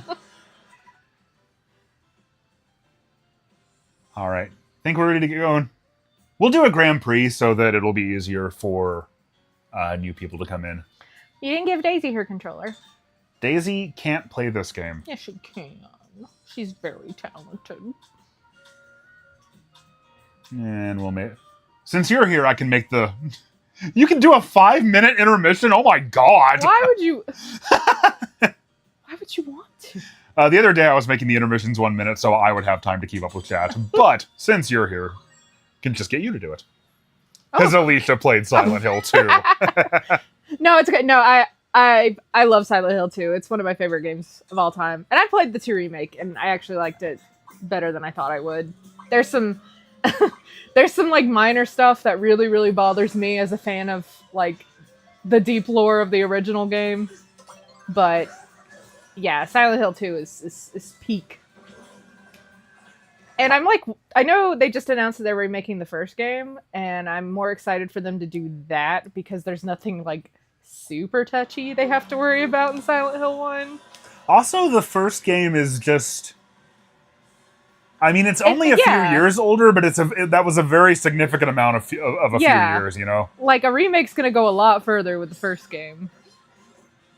And I'm talking about this like I'm an authority. I've barely played any Silent Hill games. Where the hell am I going? I mean, I think Silent Hill 1 still holds up, like, really well. I wanted to go look at the dolphin sign, guys. Like, I played through it, like, last Halloween? I did a Silent Hill playthrough. Think so. But yeah. I remember showing you how to do the CRT filter on the RetroTink. Yeah, it was very exciting. But yeah, Twin Peaks was just extremely popular in Japan. Not that it wasn't popular here too, but it was very, very big in Japan. I think it kind of was popular in Japan in a sort of a similar way to how Shenmue was here in America. Yeah, I think Twin Peaks is just like this weird, eccentric slice of Americana. That I think, you know, it's like how people get into Japanese cultural stuff over here too. Right. Know? It's just one of those things. And I think the themes probably resonate. Like, I've heard there aren't a lot of, like, Japanese fans of Shenmue, because, like, to them it's just like... Yeah, they've been there. Yeah, this is just the culture we experienced in the 80s, you know? Yeah. Whereas to us, you know, to people who aren't in Japan, it's much more immersive because it's a lot different. Yeah. I think Twin Peaks was kind of that way for them. Yeah. Oh, did you like the second half of season 2 of Twin Peaks? Freezer wants to know. Oh, okay. Freezer, you said something to me when me and Alicia first started watching it, and it was something to the effect of, like, I think Twin Peaks is one of the most brilliant shows, like, ever made. It was extremely influential, but also I only just like it. And I think that's ultimately the attitude that I had coming out of season 2. Like, it is not nearly as much my bullshit as it is Alicia's. It is very much my bullshit. No, it is. For you, it really is funny how, like, so many of the things you love were so clearly influenced by it that, like, of course you love it. Yeah, of course. Yeah, I really, really, really loved, like, individual elements of it, and certain episodes were just absolute masterpieces. The episode where Laura's killer is finally revealed, like, that was so far ahead of its time. Like, a lot of the cinematography in it reminded me of things that I didn't think television was doing until, like, Breaking Bad. I know, it's insane. It was really, really, really great. But boy, does it get goofy right after that. Yeah, it's amazing just how quick it kind of just goes. And it's like, I don't know, I'm always of two minds about the second half of season 2, because there's still, like, stuff that still works and I really love. I feel like you guys are targeting me. Like, Coop is still great. Albert, I love him. And I really do think that they get it together more or less near the end of the season. It is still good, even if it's not as, like, great as season 1. But yeah, it's just one of those network intervention things, you know. I assume all Americans eat cherry pie and cry melodramatically. And you would be right. If All Americans was me. Merely a fan says, I always remember the Simpsons scene of Homer watching Twin Peaks and going, this show is amazing. I have no idea what's going on. Yeah, a lot of Seven Twin Peaks, sometimes you gotta just, I don't know, marinate in the vibes, I guess. By the way, in a private lobby, if you guys want to do like 3-lap races, you can hit plus and then just select any course you want. Oh, new saves. Oh, they asked me about Deadly Premonition too. I never get to talk about Deadly Premonition. Oh. Have fun. Okay, so like I'm again of two Get that minds monkey. about Deadly Premonition 2. Like, it runs like absolute ass. Like, even worse than the first game ran, and that's not good. And there's like... You haven't tried it on Switch 2 yet. I'm sure it No, runs better I really need to. And there's some story stuff that... it's just like one of those things where I don't think Sweary or anybody was trying to be like hateful or anything, but it comes across kind of bad. Like stuff like that bothers me, but the writing, like just York's writing, his character is still like so perfect, and his interactions with your partner character in the game, Patty, are super cute. And there's a lot of good side quests, and it's still like, story-wise, it's still like a lot of what I loved about Deadly Premonition 1. But yeah, just know that there's gonna be some kind of uncomfortable stuff. Like there's some weird transphobia in it. And again, I don't think anyone was trying to be hateful. It was more like coming from a place of ignorance while trying to like have good representation. But I mean, I'm not trans, so I can't speak on that. It's just kind of how I felt about it. But it's still like, if you like Deadly Premonition 1, you'll like it. Like, it's still really weird and really fun, and York is such a great character. Yeah. I watched you play like the first hour of it. So Yeah. I have no context for what we're talking about here. That's fair.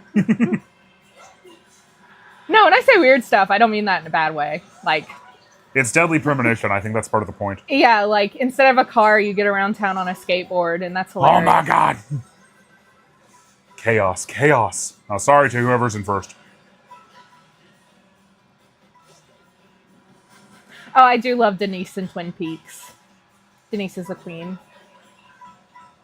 Fix your hearts or die. Yeah. Haven't seen The Return, but I do know that line. I think that might have been like the first thing I ever knew about Twin Peaks. At least, Yeah, at I least think so. specifically. Oh yeah, it was so broken at launch. Like, it would take 5 minutes for like a new area to load. It was crazy. No, but don't you guys see? That's part of the point. That's No, it's not. that's what's great about it.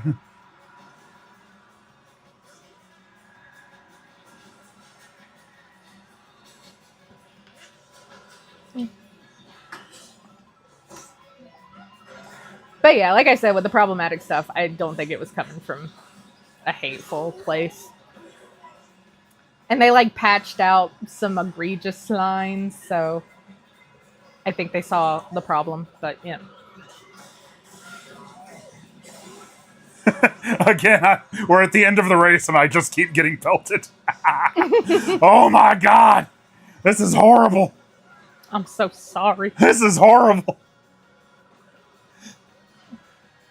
I need to make myself less conspicuous. I need to not play as my favorite character in the game, riding a cart that is my colors. Maybe people will target me less. Oh, I thought it's because you get distracted by his butt. Well, that too, yeah. Yeah. But yeah, I think it's still worth a play. Twin Peaks had a trans person even though they weren't invented until 2015. Yeah, Caitlyn Jenner. She pioneered it. Crazy. Trans people have always existed. Oh, I love the X-Files. Of course she loves the X-Files. Are you kidding? I haven't watched like nearly as much of it as I should have. It's one of those shows I always like start watching and kind of like fall off it a bit and then come back to it. But I love X-Files. Like Scully and Mulder, I love them so much. They're so cute. Callum Buddy says, Josh, would you ever cover King's Quest for TGC? That's one of those unfortunate YouTuber things where you kind of have to balance, like, okay, how much work would doing this take versus how many people do I think would watch it? And that would be the problem with King's Quest. I could do it as a one-off, I think, mean, King's Quest is pretty popular. Or at least lots of people know about it. Maybe. I snuck it into the NES Metroid video anyway. Oh, I do have the X-Files survival horror Resident Evil like rip-off game, Resist or Serve. I need to play that sometime. I still haven't played it. It's supposed to be pretty good.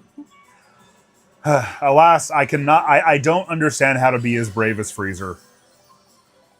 And just like try to Todd pill everyone.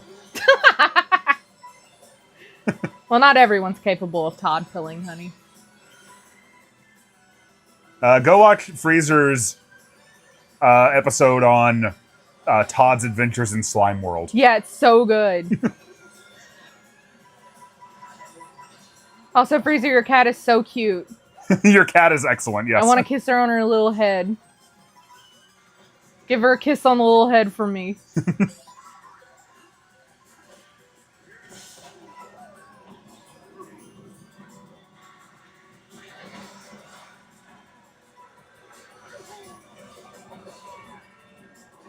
Yeah, X-Files is one of those things where you tried really hard to get me to watch it, and then I did, and I was like, oh, that was okay. Well, it's hard to get you to watch new stuff in the first place. It is, yeah. Like, it took so long to convince you to watch Twin Peaks. It didn't take that long. It took decently long. You only watched it a few months ago. You just have to be persistent about it. Yeah. And we'll watch the movie one day. It's just a lot of cutscenes, you know? Yeah. Now, we are going to watch a movie here in a few days, though. Yes, yes.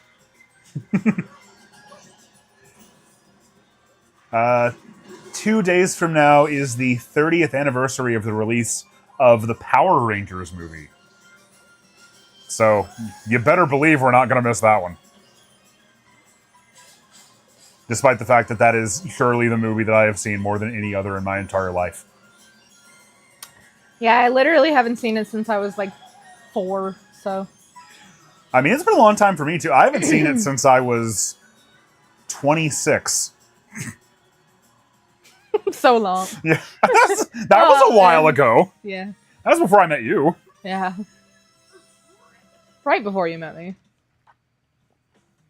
Josh does a King's Quest video that struggles to do numbers while the King's Quest V narrator describes its failure. Tough luck, Josh, but everyone knows the algorithm giveth and taketh away. I think a King's Quest video could be fun.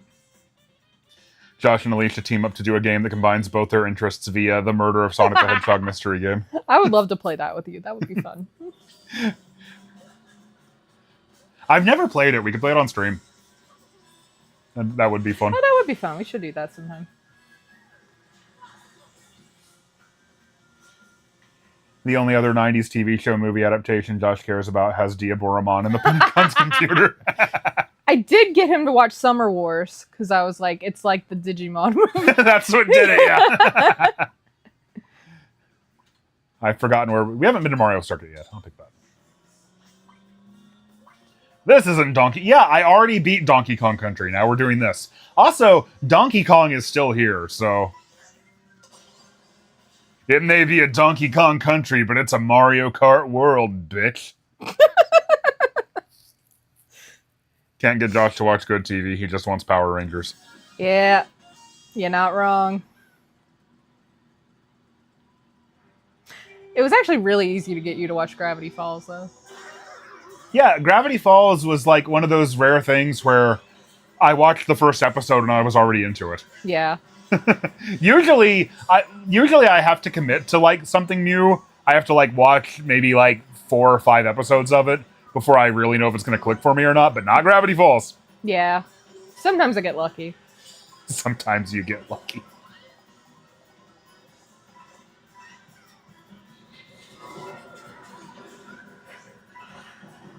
Oh, that one good. Oh, thank you, Blade Blur.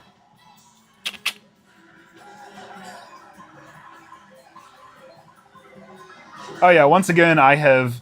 Can somebody who is a member confirm if this is working right or not? Because I feel like I haven't seen anybody do it. So the other day when I was streaming, somebody came in and gifted 50 like YouTube memberships, which I didn't even know was a thing you could do. So I took some time today and added more emotes that YouTube members can use. Like exclusive channel emotes, I suppose. So if you were lucky enough to be one of the 50 people who got a membership, and you happen to be here, can you confirm if that is working or not?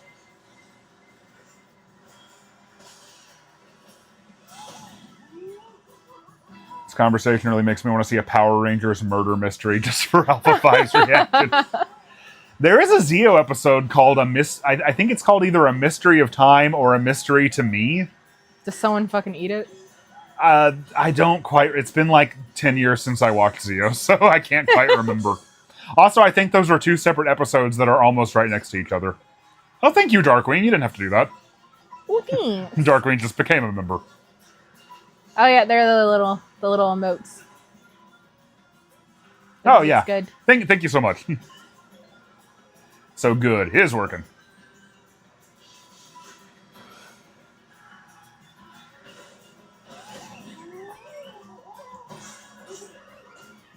Why is it called Donkey Kong Country if it clearly takes place on an island? That's a good question. Because it's an island can be a country. True. Look at Japan. In Japan, it's just called Super Donkey Kong. Well, they fucked up. Although the theme park is called Donkey Kong Country even in Japan. So... Mod and a member. Momber. Daisy, why'd you leave your mother? Did you get hungry? Yeah, she probably had to go have dinner. Did you have dinner? Come on, honey. Exactly. Islands can be countries. Thank you. Donkey Kong is its own country. That's how Swinky gets away with dubious gambling casinos. Now, the gambling casinos were only set up... Well, they were in the Northern Hemisphere, sort of. That's true. Yeah, they were in the Northern Hemisphere. I always liked Hyle's reckoning that the reason the Kongs charged Diddy and Dixie like banana coins in DKC 2 was because... Oh, just keep picking... They have to pay their taxes. Yeah, on Crocodile Isle, there's some sort of a law. Yeah, sure. There's like a law, and you have to do that. Makes as much sense as anything. Like why Wrinkly has a school for Kremlings. The island gets a lot smaller from DKC to DK64. I'm not even sure how to explain that. So Rising water levels. That's sure. Thanks to global warming.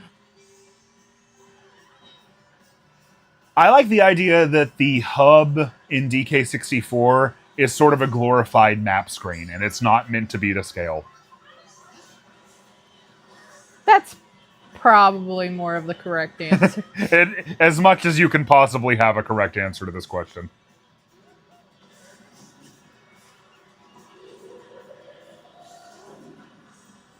And then, like, where did the face go? Where did the giant Donkey Kong head go in Returns?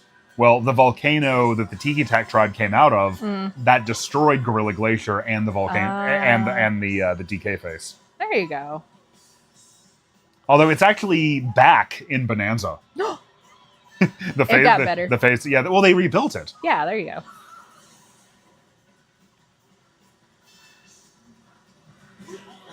And then it was also in K. Rool's Final Smash in Ultimate. You can see the DK Island head. Oh. Because his Final Smash is a reference to the Game Over screen of DK64. You know everything about Donkey Kong. I do not know everything about Donkey Kong. Yeah, but I listen to podcasts featuring Hyle Slush Russell for hours at a time. So, well, and he knows everything about... Oh, I always miss that. Oh, man. You're the second most knowledgeable about Donkey Kong. I feel like Matt Corna is probably still ahead of me. Maybe. Maybe. I'm up there anyway. People at Rare probably still know more than me. Or people who worked at Rare at the time, anyway. Whale.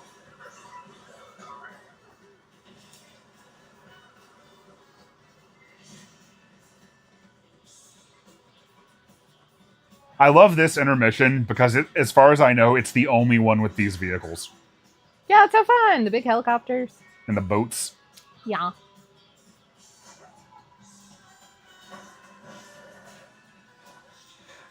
We'll see when K. Rool tackles you, he throws you into the chest of time to warp you back to 1999 to get hit by the laser. That's the only logical explanation. Exactly. I agree. Do you want me to explain the chest of time? Yeah. Okay, so in like 1999, 2000, DK Vine had this feature called the Time Vine. And it explained the plot of Donkey Kong Country and how everything tied together and how everything made sense. Mm-hmm. And not just Donkey Kong Country, but like all games featuring and spinning off from Donkey Kong Country. Mm-hmm. And one thing it talked about to justify a lot of things was the Chest of Time, which it said was featured in the intro of Super Smash Bros. Master Hand pulls the characters out of the Chest of Time. Yeah. And I only ever rented Smash Brothers, so I never actually read the manual. And also, I was like 12 years old at the time. Mm-hmm. So, to me, the Chest of Time was just the actual canon.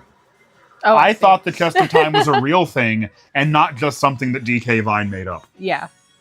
And it wasn't until like 10 years later that I actually read the Smash 64 manual and realized they just made that up. That's hilarious. But the Chest of Time was used as the explanation for why, for instance, in Mario Tennis 64, Donkey Kong's doubles partner was himself. His doubles partner was DK Jr. Oh. And it's the same. It was the same explanation for how Mario and Baby Mario managed to be in the same game all the time. Yeah. They use the Chest of Time. The Chest of Time. That makes sense. The Chest of Time still makes more sense than Hyrule Historia. You are not wrong. Yeah, you're not wrong. Yeah. Oh, you're a Donkey Kong fan? Quick, name every type of banana. How many types of bananas are there? Okay. What? Well, there's the 5 different colored bananas in DK64. No, I mean like in real life. Oh, in real life? I don't know. I don't know either. I mean, all we have is like the big banana boys, you know? Is that what they're called? I guess. Okay. The big yellow ones. The big banana That boys. don't exist in nature naturally.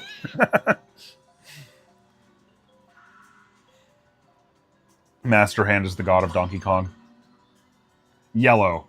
Yellow is a banana. I like Yellow how is a banana. I like how I assumed that we were talking about how many bananas there are in Donkey Kong. No, I mean like in real life. Naming how many different barrel types in Donkey Kong there are in Donkey Kong, that'd be pretty hard. Cavendish bananas. That's what they're called. Yeah. Yeah. They don't. Like, they've biologically engineered those things to heck and back. But baby, consider the banana. I guess. Consider the banana. Why aren't you considering the banana? No, I feel like I'm just being a dumb American, but I'm like, there has to be other kinds of bananas, right? Like, natural bananas are filled with, like, those big old seeds. The seeds, right. Yeah. I've seen those pictures. They're disturbing. Yeah, I don't like it. I'm going to be the last person to go to heaven. I want to see the big banana freezer. Where's the big banana? What big banana? Freezer talked about a mysterious big banana in Australia. She said, "It's me. I'm the big banana boy." Kurt Cameron ironically does not believe in Donkey Kong Bonanza. The bananas. Oh, the DK Vine Discord was talking about this the other day. The actual real word bonanza looks completely wrong now. How so? Because it's not spelled like banana. It's spelled like B-O-N. Oh, like bonanza. Yeah. And it looks completely... Oh, that was lucky. I don't know if... Are plantains a type of banana? They're like savory. I've had fried plantains before. I'm sorry I got us all talking about bananas. Bonanza versus Bonanza. Yeah, they really missed the opportunity there.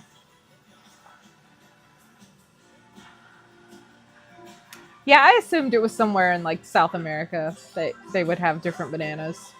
Maybe Nintendo could do a little cross promotion with the beloved classic television show Bonanza. My parents love that show. My papa loves that show. My parents are about the age of your papa, so that makes sense. I'm sorry.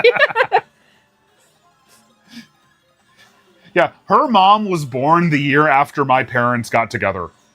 I have a young mother. You have a young mother, yes. You're not just horrifically older than me. No, we're only 4 years apart. Yeah. Our parents are just very different ages. Mm-hmm.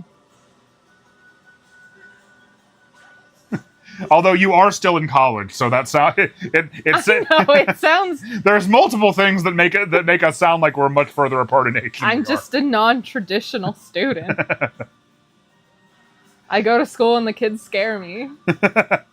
Yeah, remember? I love the story of when you told them that you'd been dating your husband for 7 years at the time, and they all because they assumed that you were also in your late teens, early 20s.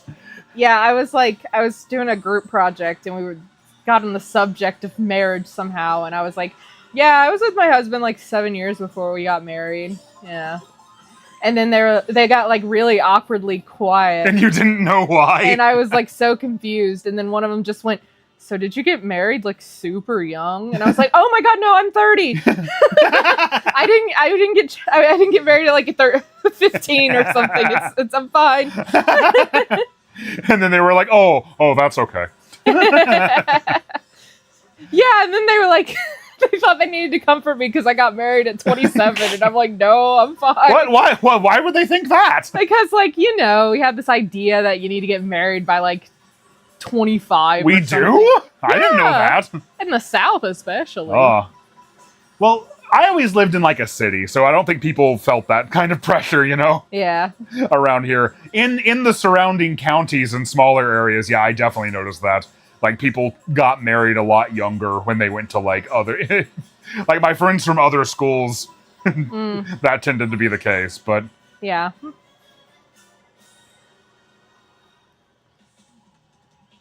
I mean, I was touched that they were worried about me, but sure. I didn't get child brided. I'm fine.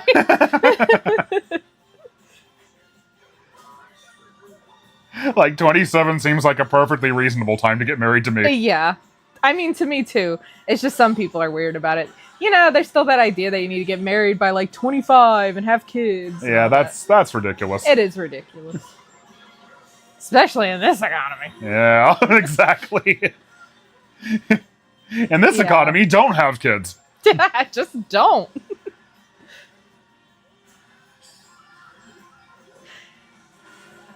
Yeah, I had friends in high school who got married right out of high school.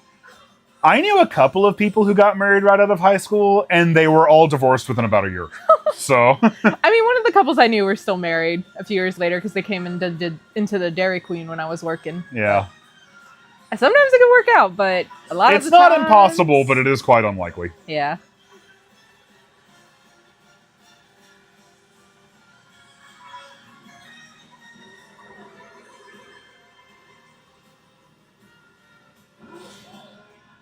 I'm sorry to whoever was playing the Piranha Plant. Assuming that was a real person. Salute. I had a bunch of college friends who got married the second they graduated, so 22 or so. I never understood it. Little. That's so little. Yeah, the first people I knew who got married were roughly mid-20s when they did it. Well, the first really friends I had who were close to me. Yeah, dude, there's life is not a race, you do things at your own pace. No shame in getting married later in life or whatever. Just do your thing. I got dragged to a wedding one time. I didn't even know the person who was getting married, but they were on their fourth marriage. That what? Yeah. How old were they? In their 50s, I think. Oh. Yeah. I thought they were like your age. No, Like, they were "Ow." not. They were not my age. Yeah, there's nothing wrong with being in your mid-30s and not being married. Like, life is different for everybody.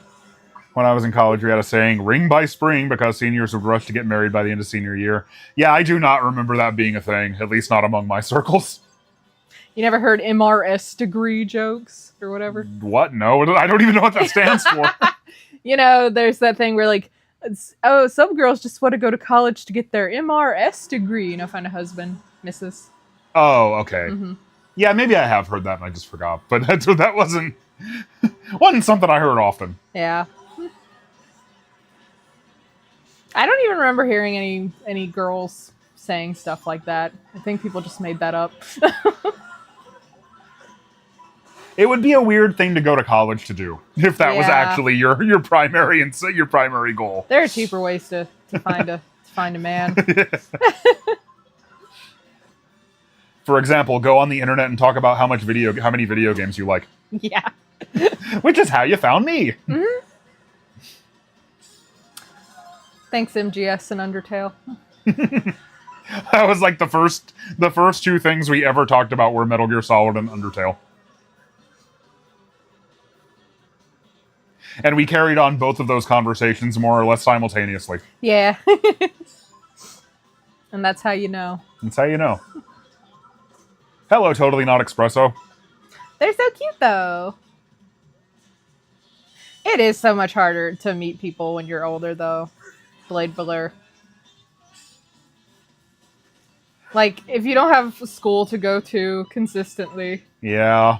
you kind of just don't make friends out of nowhere like you did when you were a kid. It's rough. I mean, the dating site that we met on, I'm not even going to say what it is because I know it's shit now. But Yeah. by all accounts, it is shit now. Mm-hmm. It wasn't when we got together, but shortly after, like, I want to say like a year or two after we met, they tried to like Tinderfy themselves. Yeah. Which is exactly what you and I did. What you and I loved about it is Yeah, that we it were trying to wasn't. avoid that. It was not like Tinder.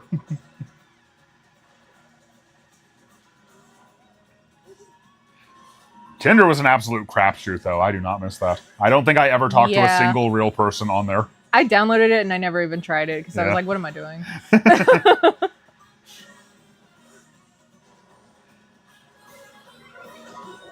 Oh, we talked about NGS positively. Oh yeah, We both love NGS. I love the story, even if it's weird.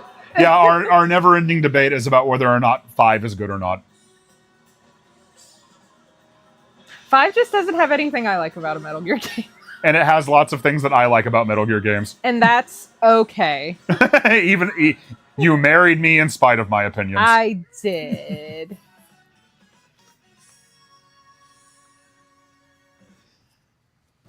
Oh yeah, meeting new friends, So hard. even beyond relationships. Like, the last new close personal friend I made was in like 2009.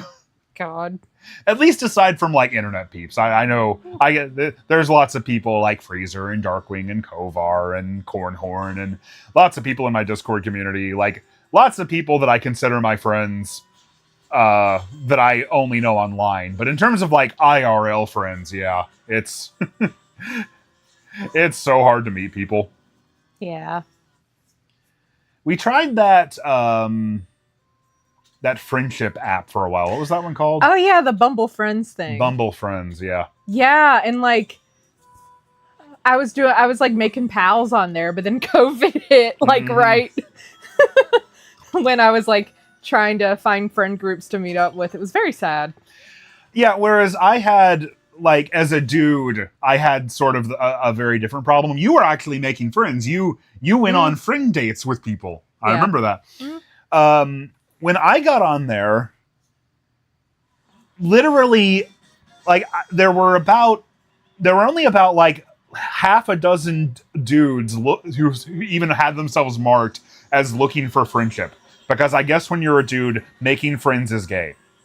Yeah, and that breaks my heart. Like there's like yeah, I had no problem finding people like other girls looking for friends to talk to. Not but, just like, that, but everybody else who was looking for friends on there Had was a business opportunity. yeah, they were doing like some sort of an MLM pyramid scheme bullshit thing.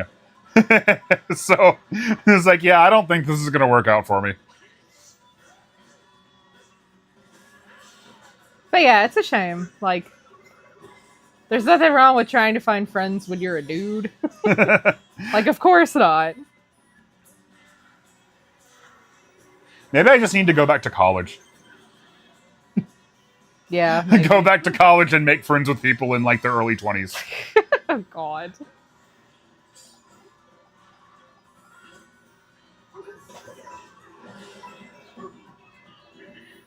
It would be really far outside of like my usual kind of content, but I have thought about it would be fun to like, okay, my college, my alma mater is just up the road from where we live. And so like the Geek Critique was essentially born there as a concept. Like I named I came up with the name The Geek Critique like on that campus, and I wrote a lot of the early scripts on that campus, and I still write a lot of scripts on that campus. Like it's good to go over there and like go to the library and write. And yeah, there's lots of chill places to hang out and write stuff. But the main like campus, I guess, dining hall has all these TVs set up, and I've thought it would be it might be a fun thing to do to like take a Genesis over there and make a video of like how people react to like extremely old school games. Because like half the time when I go over there, people are in there like playing Smash Brothers or playing Splatoon or something. Mm-hmm. So it'd be also, I just think it would be funny to hook up such an incredibly ancient console like in public like that. That would be fun.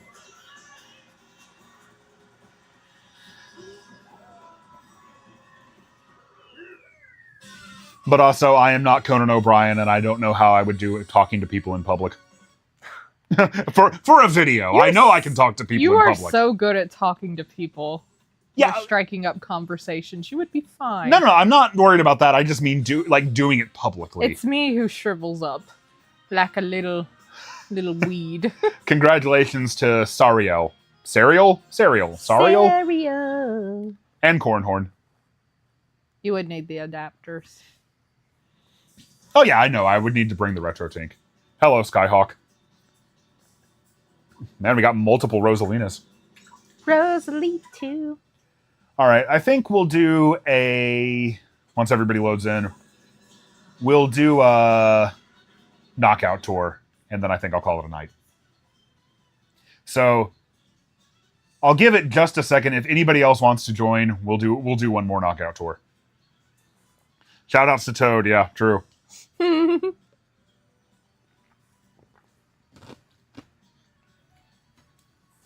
Introduce the 20-somethings to Alien Soldier and change the trajectory of their lives. Are you going to roll around a CRT on a little cart with a battery bank? That'd be so cute. Oh, like like when teachers would wheel out the TVs? Yeah! To watch Bill Nye, the science guy. Oh, hell yeah. Teach them pain by putting Kid Chameleon in. Even I've barely played Kid Chameleon. Or teach them life and put on Tokimeki Memorial. If only there was a way to talk to these creatures. Yeah, play Shin Megami Tensei. Just like in real life, every girl has a birthday. We could just sit here and make Tim Rogers references for the rest of the night. Yeah. Yeah, congrats, Cornhorn. Cornhorn has been practicing lots of Mario Kart World shortcuts. Cornhorn. That's my victory song for you. Lure them into a false sense of security by having them play Echo the Dolphin before. Nobody would make it to the final boss of Echo the Dolphin, to be fair. Find someone to talk Undertale and MGS to. There you go. I didn't even know Kid Chameleon was on PC. One time a kid I was tutoring had the DVC version of Donkey Kong Country from her parents, blew her mind by showing her how to skip the first half of Barrel Cannon. It's always so cool when you can do that. Doing a public service. When I was a kid, I remember one of my friends was just walled completely by the Seafoam Islands in Pokemon Red and Blue. Oh. And I showed them that all you have to do is fly to Pallet Town and then just surf to the south. And you can just skip the Seafoam Islands entirely and make it to Cinnabar that way. Blew their minds. Oh, absolutely blew their mind. They had been stuck there for ages. Aww. That's still what I always do, by the way. I like go back for Articuno later. Yeah, makes sense. All right, Knockout Tour.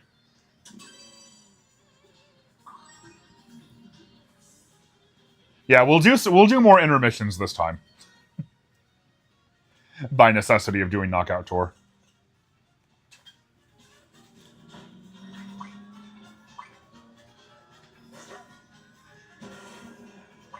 I wonder how long it's going to take before Nintendo puts this soundtrack on Nintendo Music.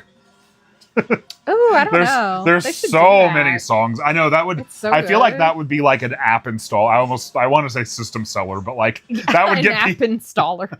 that would be a killer app for that app. Yeah. Yeah, the arrangements are so good. Sorry. One of the coolest moments I saw was someone playing Sonic Origins and discovering the Hidden Palace level via the Pit and Mystic Cave. Yeah, that would be amazing. See, when I first played that, I don't know if this is still up on the channel, but I know I still have the video of it, of the first time that I ever played through the Retro Engine remake of Sonic 2 when it first came out. Because I played through that with Kaylin, and the audio sucks, so don't listen to it. But there was no way that I was ever going to find that on my own, because that was the death pit to me, and I was never going to go down there. But man, I do love where they hit it.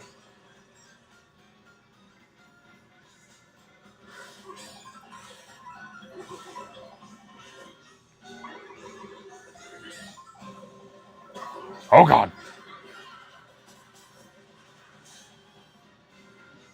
If you want to watch, like, good Mario Kart World videos, by the way, I know of a couple. Transparency has a sort of a podcast-style video where Alicia, not you, but Alicia, the other one, Alicia and Kiki, like, talk it up in, like, a very... Polish Alicia. Are they Polish? Yes. I'm sorry. Why would you do that to me? I'm sorry. I'm gonna say yes. I barely made it. I was in 20th. Anyway, let's move on. I apologize if I'm wrong. Oh my gosh. I'm just a dumb American. Doing her best. They're from one of them foreign countries. They're from overseas. Oh dear. Anyway. Anyway, so that one was great. One of the top comments on it was, finally, a Mario Kart World video I can watch without feeling like I'm having a stroke, and that's exactly how I felt too. Yeah, people are so weird. They're Swedish! Oh, thank you! Oh, damn it. Sorry for getting that wrong. That was your fault. Yeah, that was my fault, yeah. And then... Liam Triforce has a really great video about Mario Kart World. Yeah, that one was really good. And I'm sure the Transparency one is too. Yeah, those are some talented gals. I listened to that, I believe, at the gym the other day.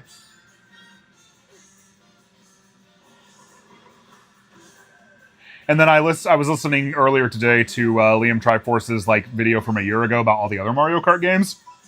And it's so funny because the way he talks about Double Dash and the way I talk about 64 are like so similar.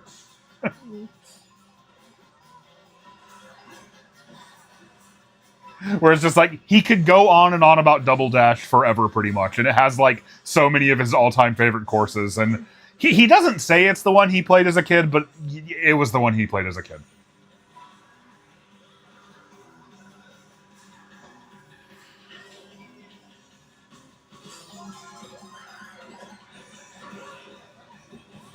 Oh. I did that to myself. I just wanted I wanted the game to be a little bit harder. I wanted to earn it, you know? Of course. I haven't seen King K's video yet. I'm sure it's good, though. Yeah, I think that one just came out today. Mm-hmm. Yeah, they said that he just posted it.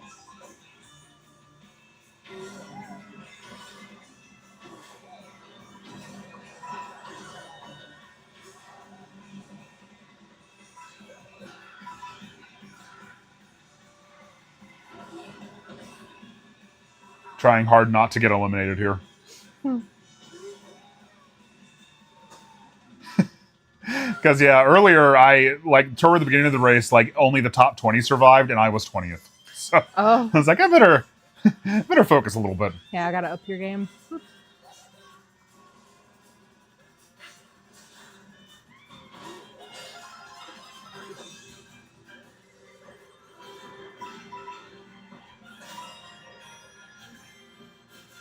It doesn't really affect me much, and I'll explain why in a second, but I do think it's pretty lame that they made it so in online lobbies, random will not give you 3-lap courses anymore. Yeah, that just feels malicious. It does, yeah. And they're tired of everyone's shit. Stuff like that doesn't really affect me so much because I almost never play with randos. Mm. I'm either going to play in a lobby with friends on stream like I am now, or my preference is always local multiplayer. Yeah. Or I'm just going to play, do the Grand Prix and knockout tours and stuff like that. So, nonetheless, I think just not giving the option at all is a bad look when people had found, a way around it. But it does make me hopeful, to the fact that they're taking this kind of specific action on it. I do think it's probably more likely than not that at some point down the line they have plans to introduce a classic GP mode. Where I hope so. You do just as standard 3 laps at a time. People should have the option. Because as it is, I think it's pretty weird how Knockout Tour is so perfect for this, right? Knockout Tour, sorry Alex. Knockout Tour shows off the open world so beautifully. And it makes sense for it. But I think it's weird how Grand Prix is set up right now, where you do 3 laps on the first course, and then the majority of everything else is intermissions. And I get that it's probably because, they spent so much time on this open world stuff, and they want to show it off. They want it to be a part of it. And I've got no problem whatsoever with it being a part of it, or being an option. But I do definitely wish there was a way to do 3-lap races, if that's what you're in the mood for. Because, sometimes I think this is great, and sometimes I'm wanting something a little more traditional. Of course. Yeah, people should just be able to choose. Very weird to just take that away completely. Oh, that was bad! Oh, hey, you had a... Congratulations, Ariel. I was about to say that was really bad timing for me to fall out of first, but actually it was really good timing for you to get in first.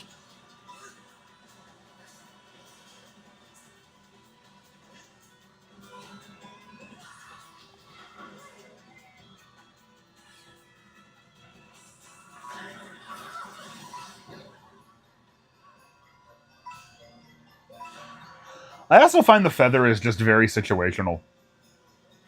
Yeah, when I get it, I usually just use it immediately because I don't want it. But I'm sure there's really good places for it. I'm out. Oh no! Donkey Kong's upset.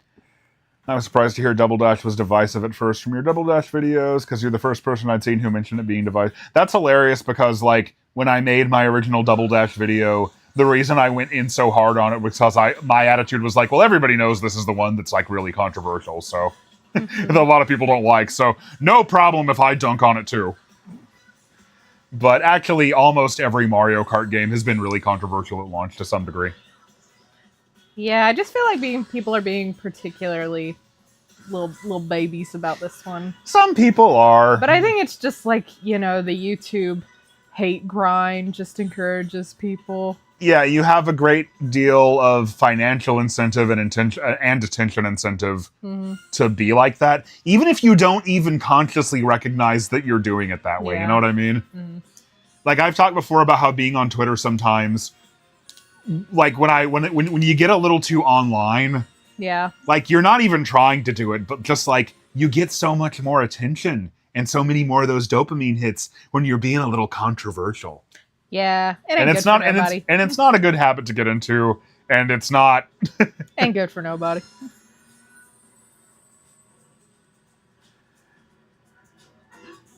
A lot of GameCube releases were divisive. Oh yeah, they were.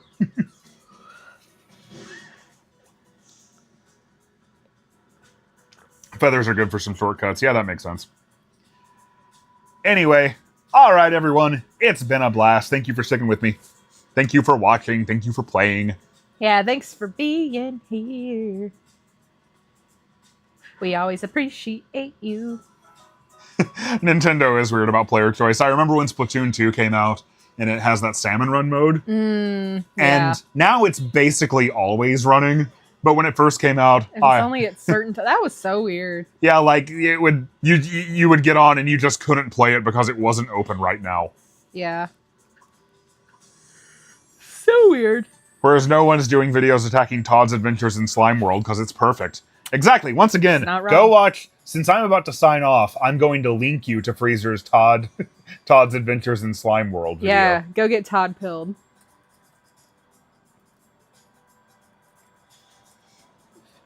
If Google will actually surface it. Yeah, there it is. Oh, hello, Opie. Our other cat is here. Yeah, go watch this video about an increasingly obscure Atari Lynx game. It's so good. It's really good, and hint, hint, there might be some people you recognize in there. Hint, hint. But all right, until next time, enjoy that video. You're here to do your spiel. Last time I had to do your spiel. Oh yeah. Everybody, take care of yourselves. Do something nice for yourself tonight. Give yourself a gift every day. I learned that from Twin Peaks. There you go. Drink some water. Have a good night. Don't adopt Leo. Don't adopt Leo Johnson and then try to take him into your house to earn like $8,000 a month. It won't work, and obviously it won't turn out well. Shelly and Bobby, you're so beautiful, but so they're dumb. so beautiful though, but they're so fucking dumb. So cute together though. And until next time, you keep geeking. We'll keep geeking. Well, that was cool. Thank you. Yeah, what she said. Good night, everybody. Night, everyone.